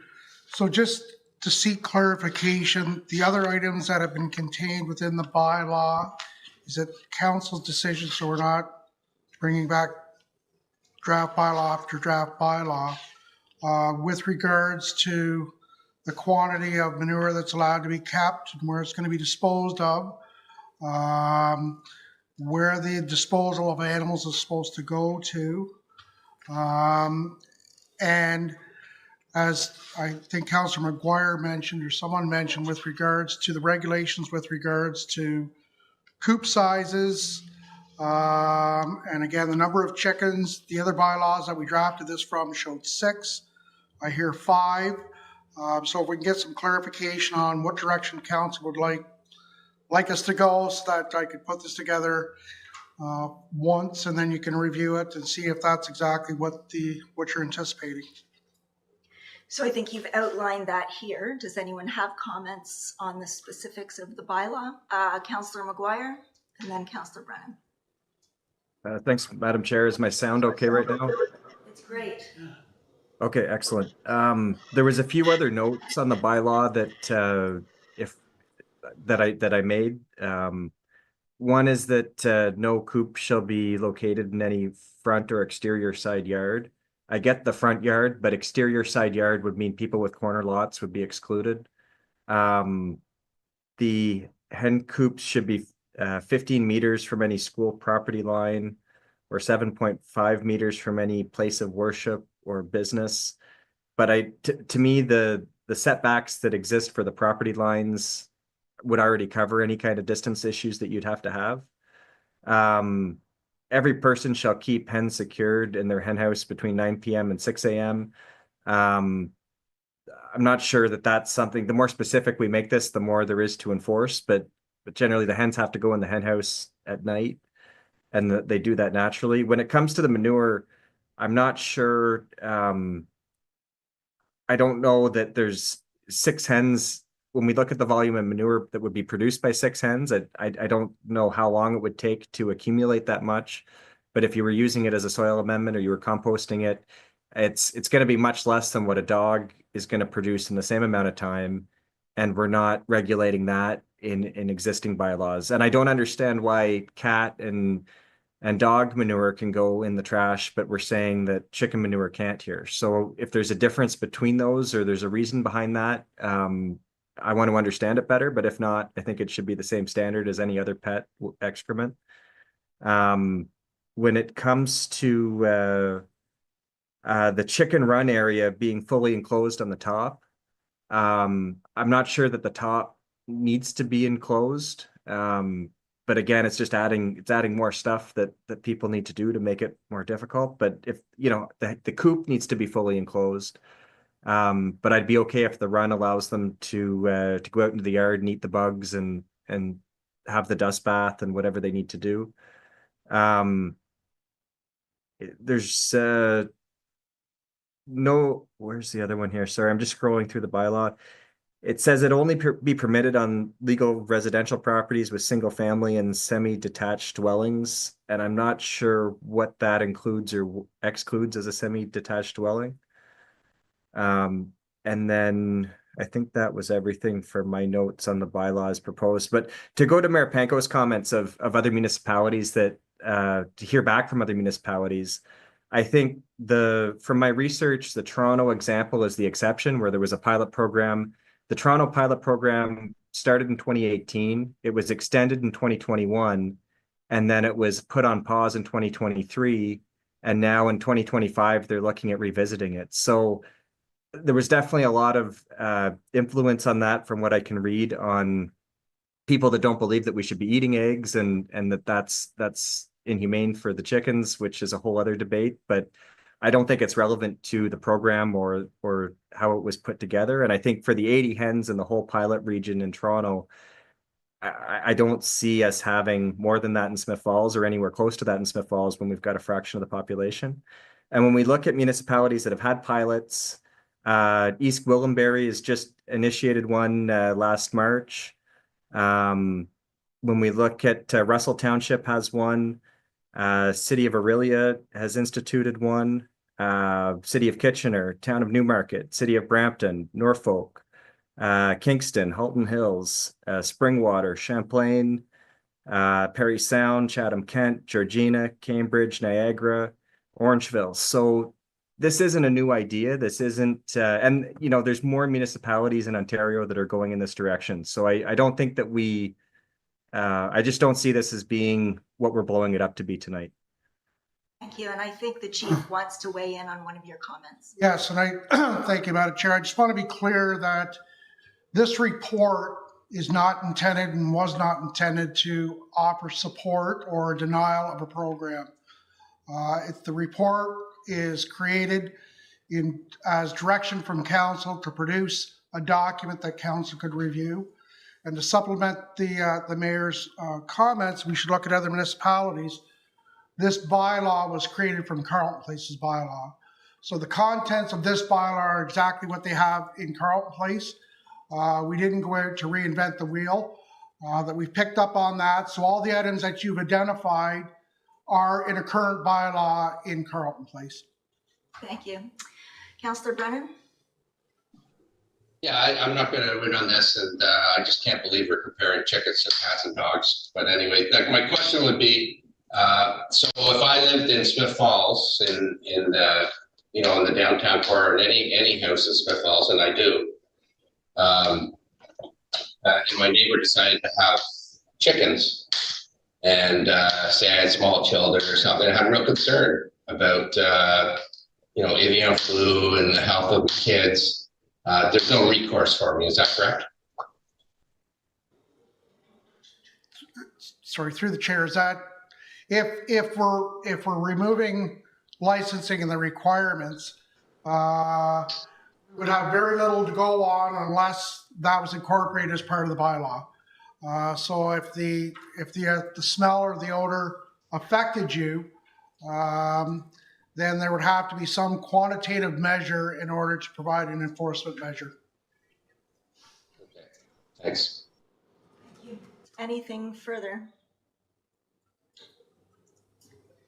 So I think, Chief, we've provided, and I thank Councillor McGuire, who had a lot of specific feedback about the bylaw tonight, and I think we'd like to see some of that incorporated before we finalize our decision, because we have kind of a tie vote here a little bit. So side yards, manure disposal, top enclosure, the type of dwelling, some of those questions we'd like answered within this bylaw. Councillor McGuire, sorry, go ahead. And just which municipalities that currently have a program in place require licensing and which ones don't would be helpful too. Through the chair, It's a sample anyway. Through the chair, I can advise you, Carlton Place has licensing.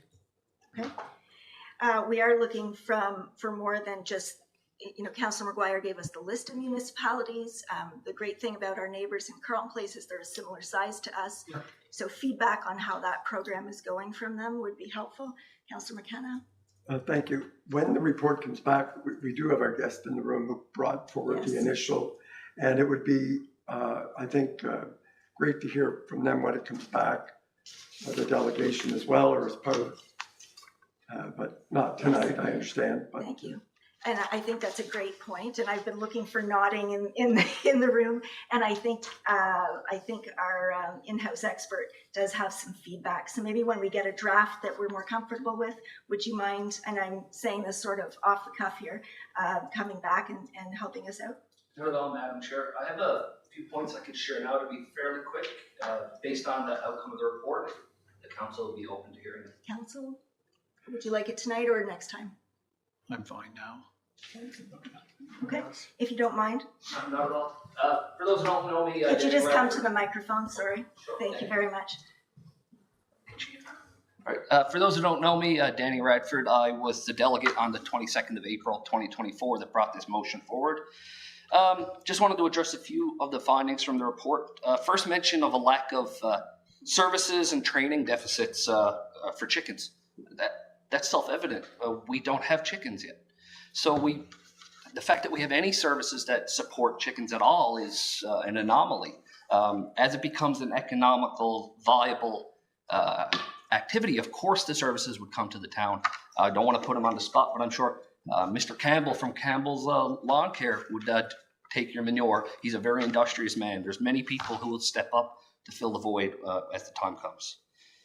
Avian flu requires contact with infected fowl or other entities. With all the, I read your bylaw, I support the full enclosure.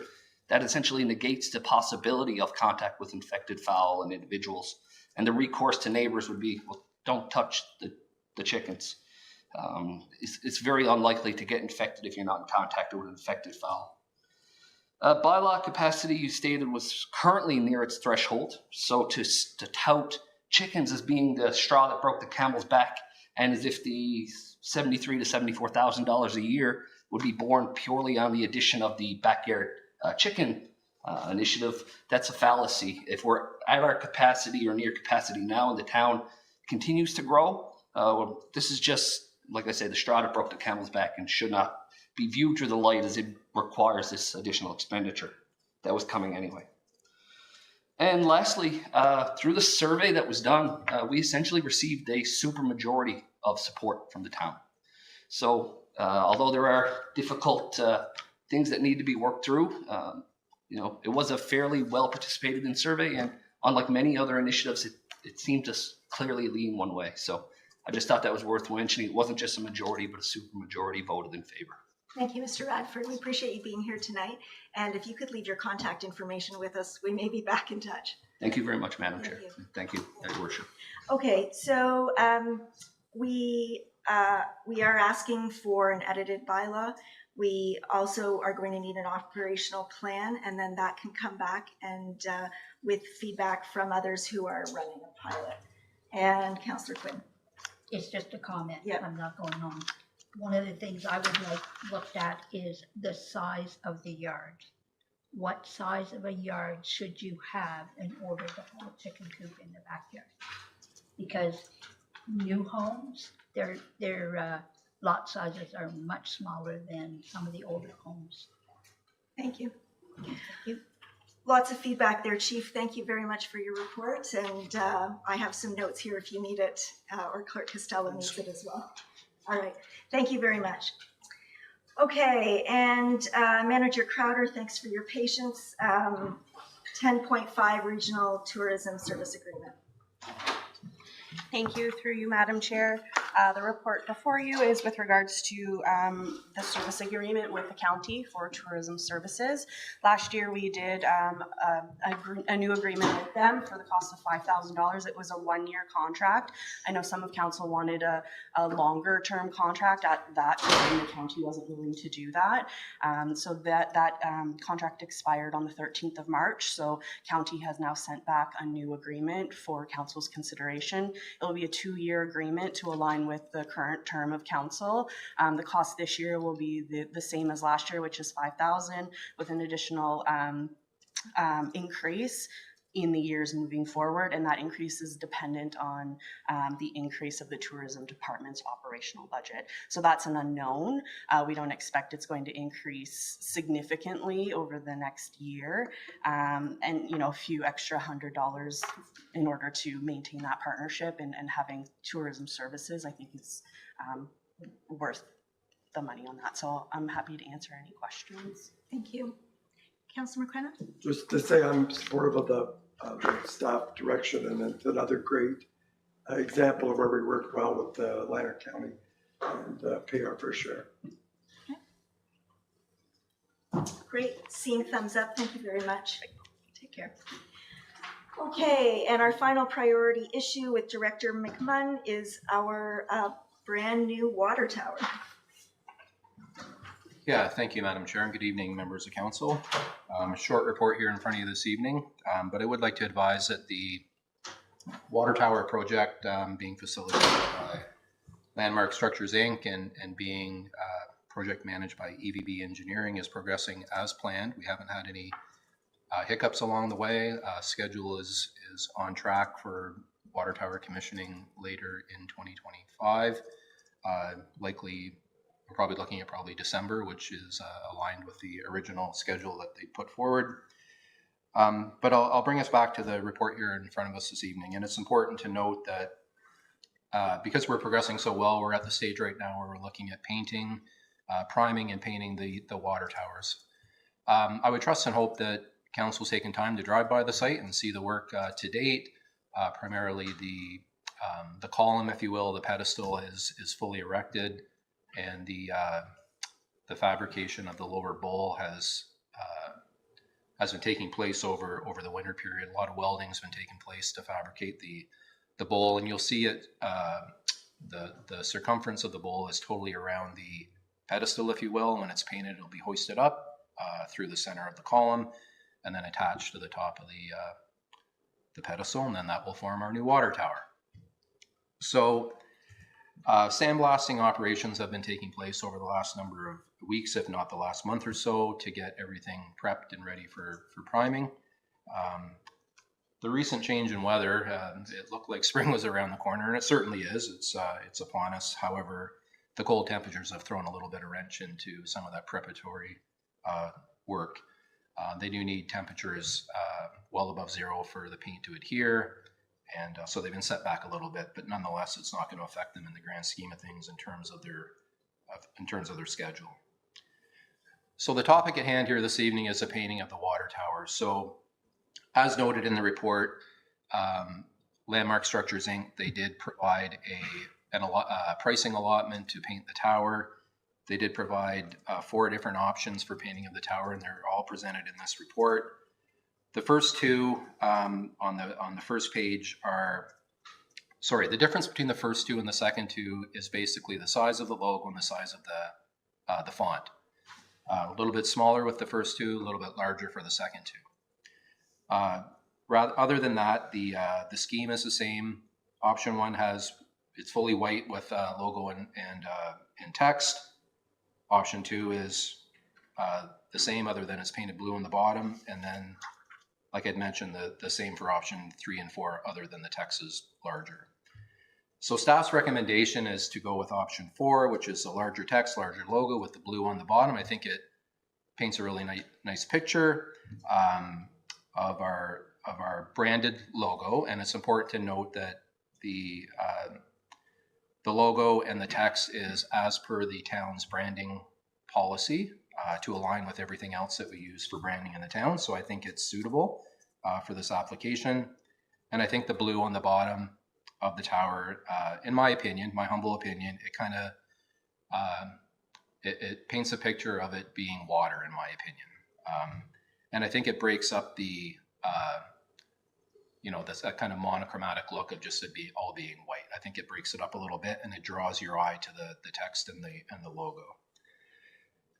So as noted in the report, a month or so ago, maybe a month and a half ago, at our senior management meeting, we had a conversation about this, and senior management was in favor of option number 4, and that's the option that we're putting forward in this recommendation here this evening. So with that, I'm happy to take any questions, should there be any. Thank you, Mayor Panko. Thanks, Director McMillan. How long will the paint last? Good question. What I can say, it's high quality paint. I would presume I would suspect last well past a decade, if not a couple of decades. So keep in mind that, it being above grade, it's not subject to any abrasion, being down at grade. Obviously, like anything else over time, it's going to get dirty. So it might mean, decade down the road, there needs to be power washed or something to that effect. But that I'm not even 100% sure of. But all that to say, we've got a great contractor, Landmark Structures Inc. This is their niche. This is what they do, is water towers, fabrication and installation, and along with that goes painting. The one other thing that I will note, and hopefully that answered your question, Mayor.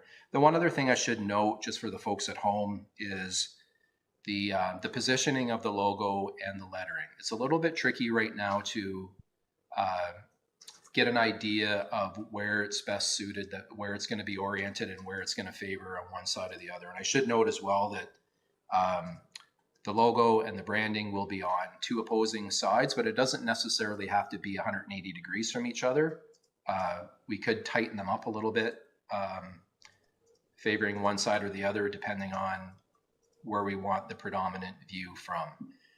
And I noted in the report, and I have talked to Landmark Structures Inc. about the positioning of the Town of Smiths Falls branding on the water tower. And once it's primed, once the blue's painted, and when they go to start to add the stenciling for the painting, at that point in time, we'll have an opportunity, myself and anybody else that wants to participate, to go out.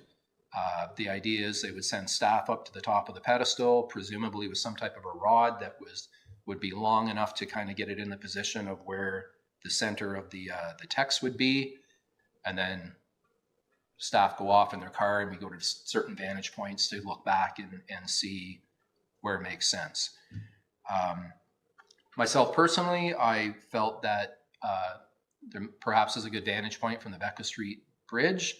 One morning I stopped on Confederation Drive, walked across the road, looked down river, and prior to doing that, I simply looked at it in Google View to get my alignment, my bearing, kind of a desktop exercise in the office.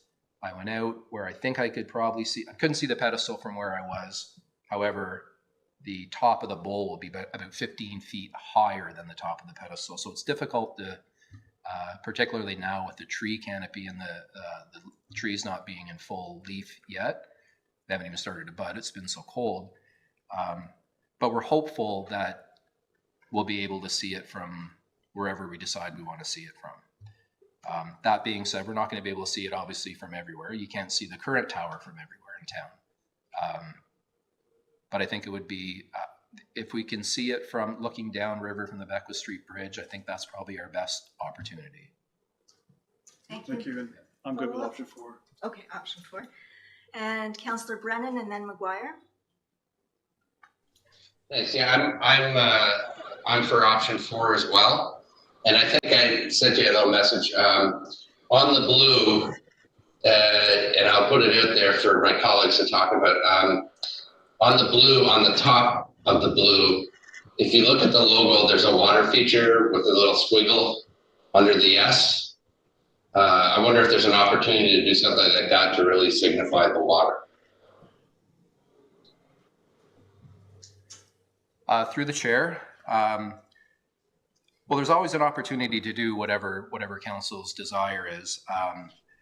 But I think with the, we've got the,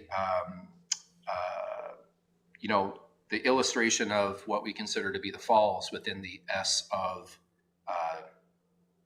prior to the Texas Smith Falls, Rise of the Falls. We've got what appears to be a waterfall feature, if you will, in that logo with waves underneath it.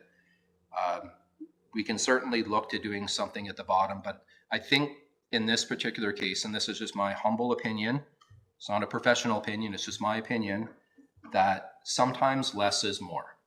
I don't think, in my opinion, that we want to,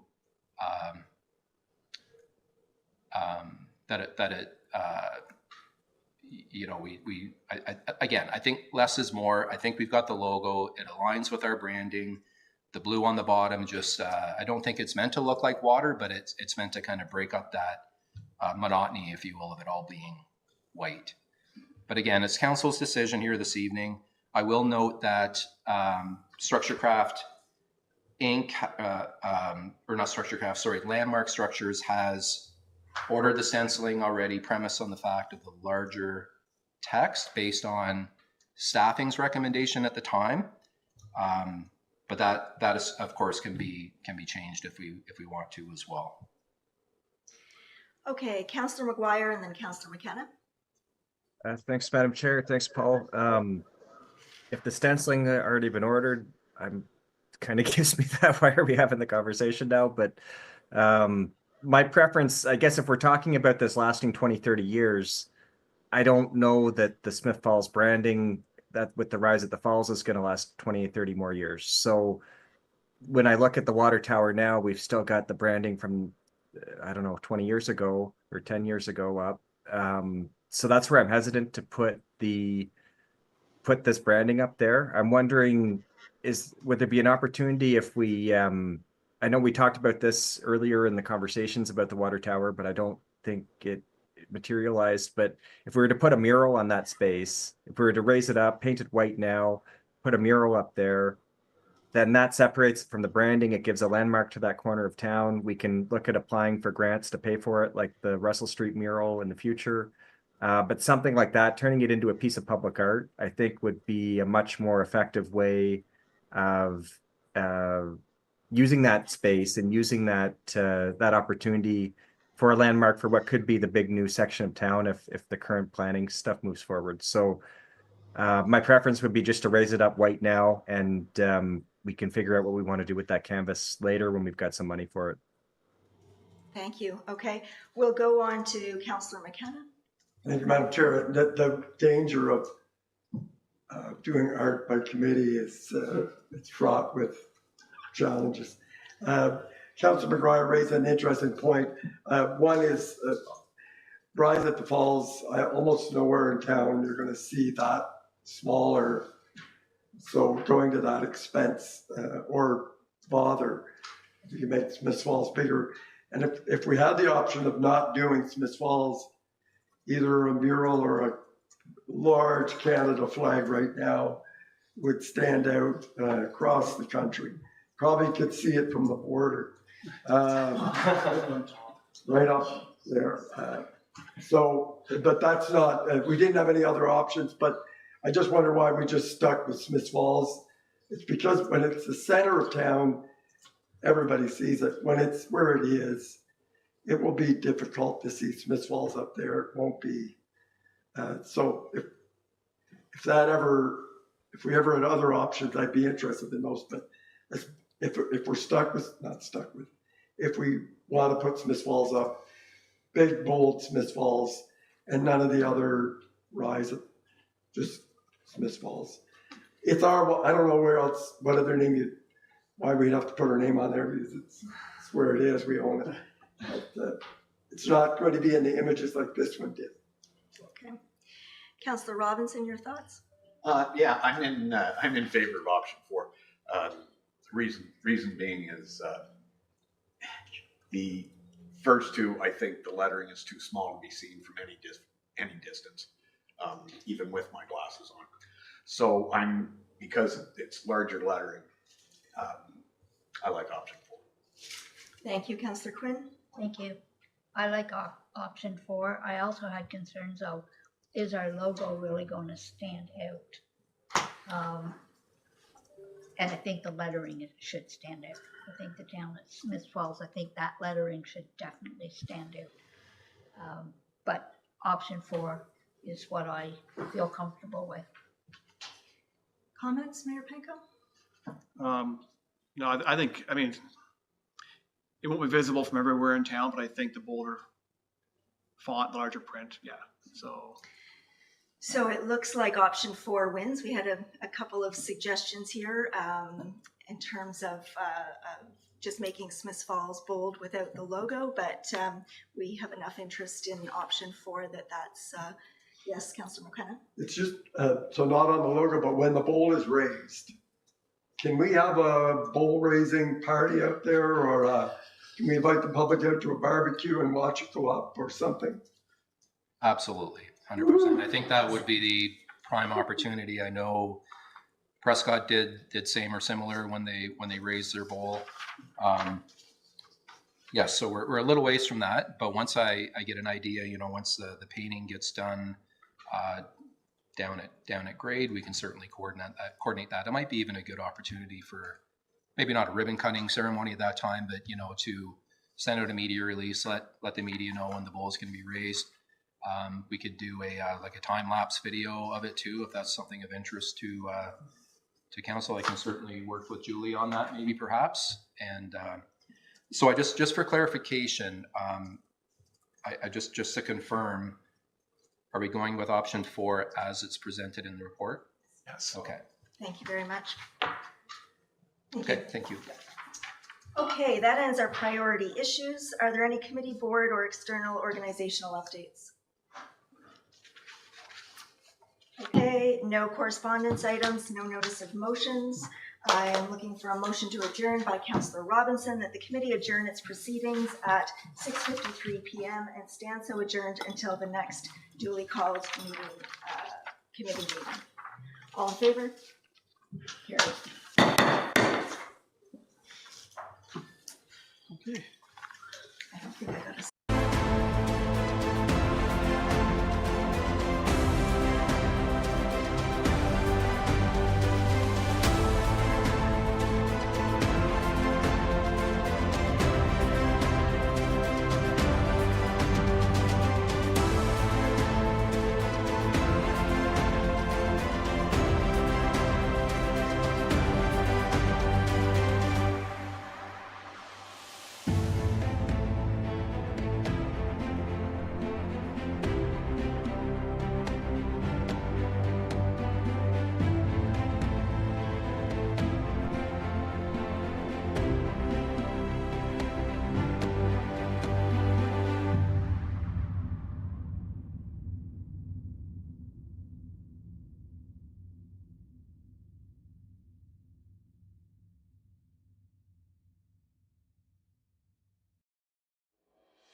Good evening. Welcome back to this meeting of Smith Falls Town Council for Monday, March 24th, 2025.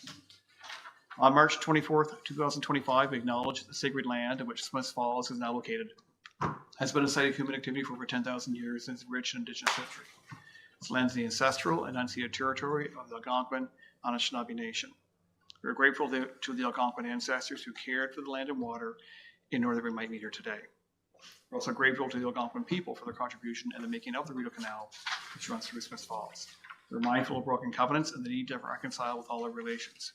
Together, may we care for this land and each other, drawing on the strength of our mutual history of nation building through peace and friendship, be mindful of generations to come. I'll call the meeting to order at 6:59 p.m. Motion for approval of the agenda to Councillor Quinn, please. Thank you, Your Worship. Moved by myself, seconded by Councillor Miller, that the March 24th, 2025 special council meeting agenda be approved as circulated. Thank you. Moved by Councillor Quinn, seconded by Councillor Miller, that the March 24th, 2025 special council meeting agenda be approved as circulated. All in favor? Carried. Thank you. Ask for disclosure or pecuniary interest and or conflict of interest and general nature thereof. Seeing none. We have no approval of minutes. We probably have a couple of reports tonight. I'm going to start with Councillor Quinn, please. Thank you, Your Worship. The Real Deal are having their AGM on June the 18th, and I will bring back a report as to where it's going to be. Also, their pitch-in is April the 19th to May the 3rd. So they're looking for people to go out and clean up areas around town, and they do have bags and buckets available at the Real Deal. And the water, along the water line, that will be cleaned up the first part of May. Thank you. Councillor Robinson, a report as well. Thank you. Just a quick one. The Railway Museum will be open Easter weekend, both days, and train rides will be available. And also the steam car project, which we talked about as an educational thing, the work will be completed by that weekend. So that'll be opened up. Very good. Thank you. Just a couple announcements myself and then a couple of proclamations. But first, there's no meeting scheduled for next Monday, so we can enjoy the rare fifth Monday off in the evening. And it was a busy weekend for hockey in Smith Falls and away as well. But congratulations to the Smith Falls Senior A Rideaus Hockey Club on winning the Western Conference Championship. Rideaus came out victorious. They won Saturday, and then again, I think it's 4-1 on Saturday, I think. Anyway, and then I think 10-6 on Sunday, high scoring game over the defending Eastern Ontario Super Hockey League champions, Senior Hockey League champions again, Nockway Islanders. That happened just yesterday. The Rideaus will now face North Dundas Rockets in the EOSHL Championship Series. And of course, the Rideaus are led by captain and local favorite Brett Costello. With a proud auntie over here. Anyway, congratulations to Brett and the team, and best wishes as you face North Dundas. And I've got some proclamations. First one is Be a Donor Month. Whereas being a Donor Month supports organ and tissue donor registration, whereas in Ontario, 1,400 people on average are waiting for a life-saving organ, while thousands more are in need of transformative tissue donation. Whereas everyone is a potential organ and tissue donor, regardless of age, medical condition, or sexual orientation. One organ donor can save up to 8 lives and enhance the lives of up to 75 more through the gift of tissue. Now, therefore, I, Sean Panko, Mayor of the Town of Smith Falls, do hereby proclaim the month of April as Be a Donor Month. Encourage all citizens to learn more about that organ and tissue donation and transplantation, and that residents are asked to consider pledging their support to Be a Donor Month by registering as a donor at beadonor.ca. And just on that, and most of us here probably recall Grant Demi, who from IFM, who had waited for a while for a liver transplant, received his transplant late last year, and is back at work. And it's so encouraging to hear him back on the radio, to know that he is returned to wonderful health. So that was obviously a living donor that made the difference for him. So being a donor does make an incredible difference in people's lives. And second proclamation is International Day of Pink, whereas International Day of Pink is set up as an international day against bullying, discrimination, homophobia, transphobia, transmisogyny in cities and towns all across the world.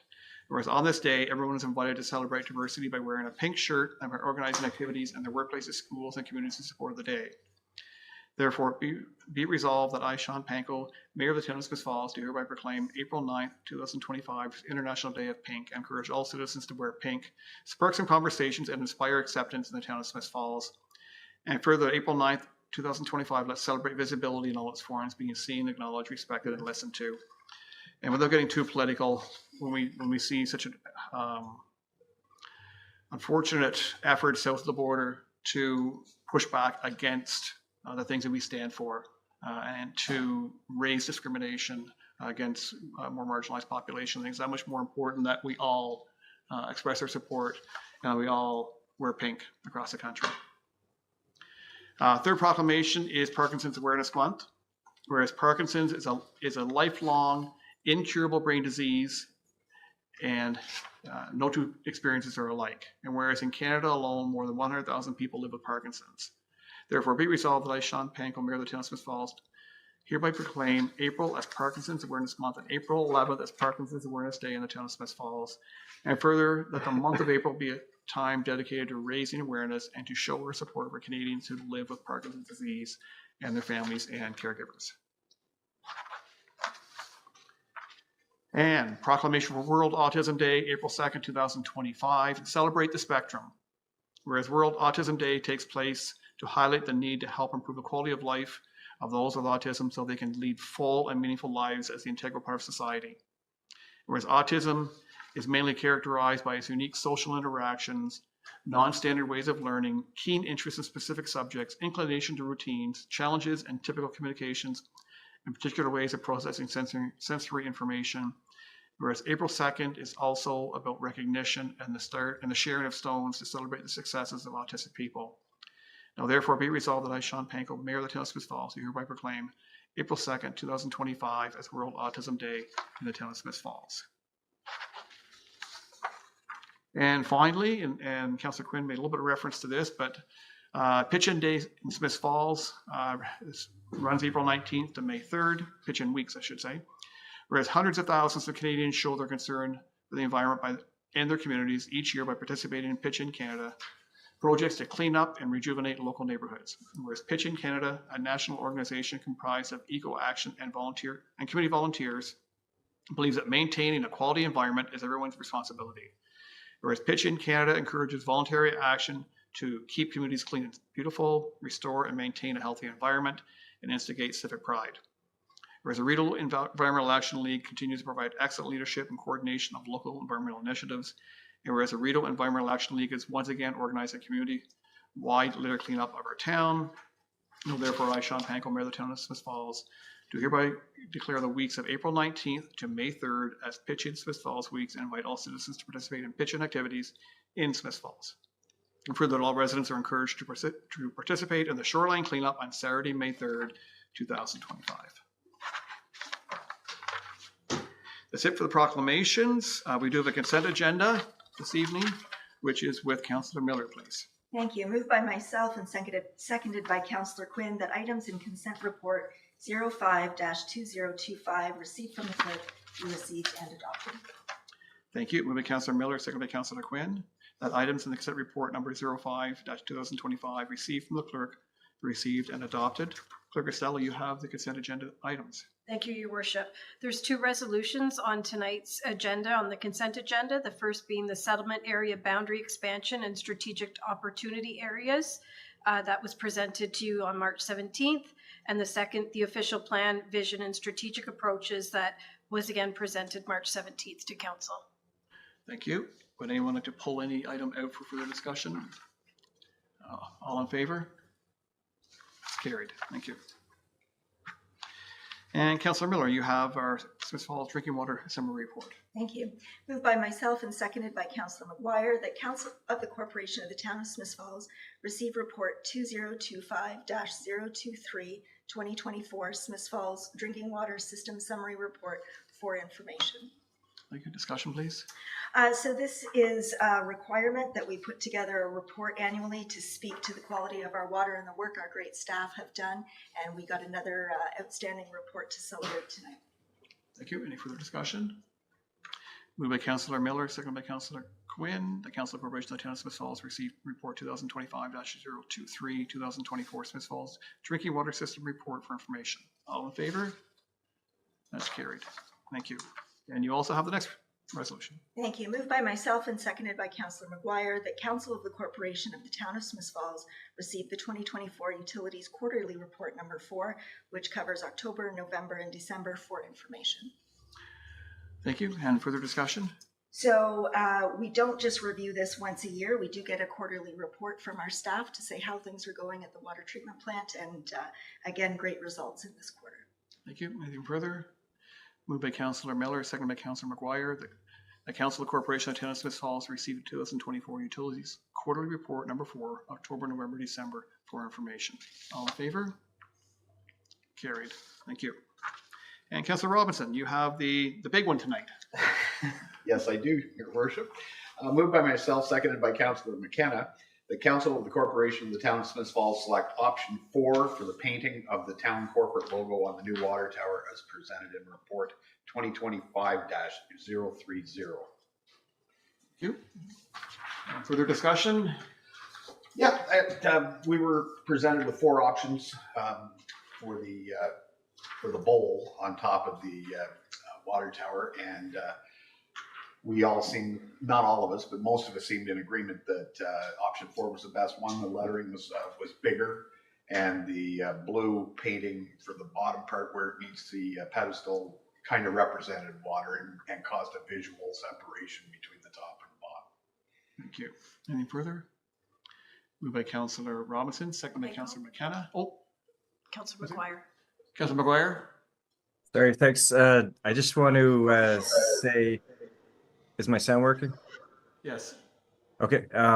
Yeah, no, I think there's 3 problems with this for me. The first is that the life of the paint job is going to be likely longer than the life of the branding.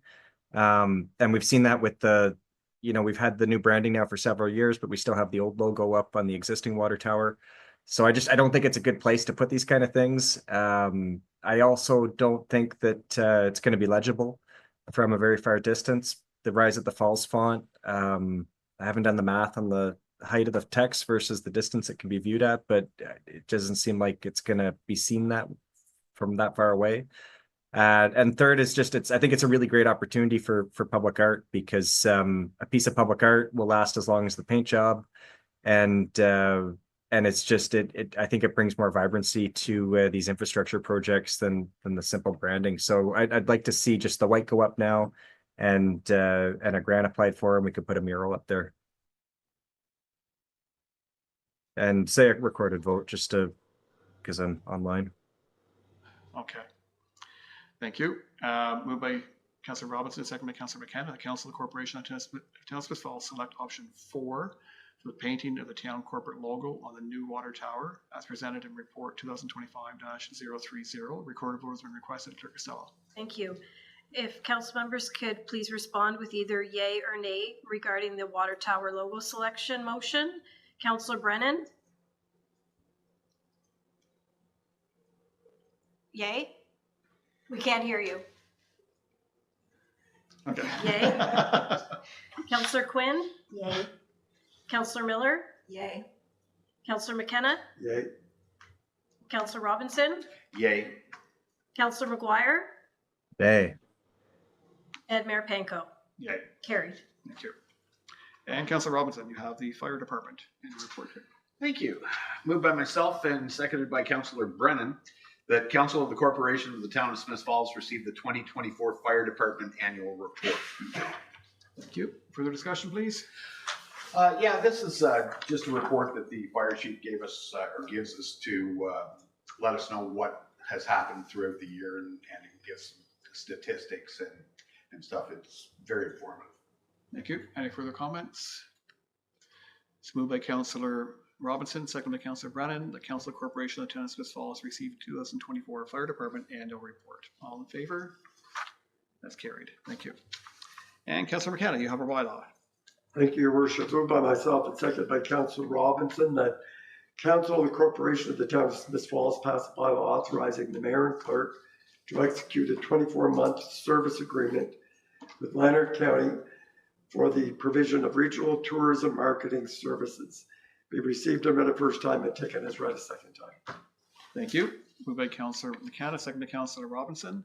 The Council of Corporation of Town of Smith Falls pass a bylaw authorizing the mayor and clerk to execute a 24-month service agreement with Lanark County for the provision of regional tourism marketing services.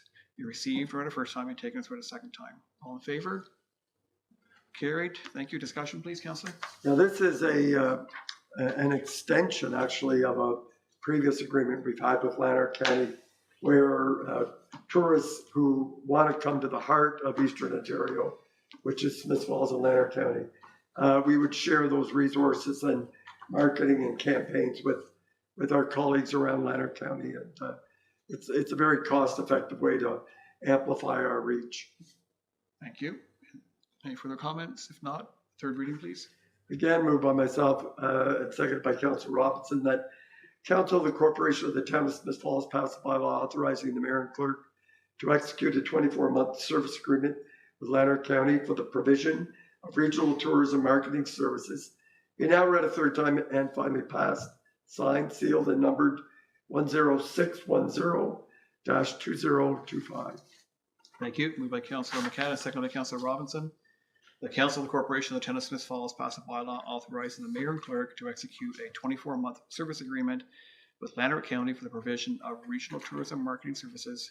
Be now with a third time and finally passed, signed, sealed, and numbered 10610-2025. All in favor? Carried. Thank you. Any inquiries or announcements? Seeing none, we have no confirmatory bylaw, and our adjournment is with Councillor Robinson, please. Thank you. Moved by myself, seconded by Councillor Brennan, that this council adjourn its proceedings at 7:15 p.m. and stands so adjourned until the next duly called meeting of council. Thank you. Moved by Councillor Robinson, second by Councillor Brennan. This council adjourns proceedings at 7:15 p.m. and stands so adjourned until the next duly called meeting of council. All in favor? That's it. Carried. Thank you. Everyone have a good night. We're adjourned.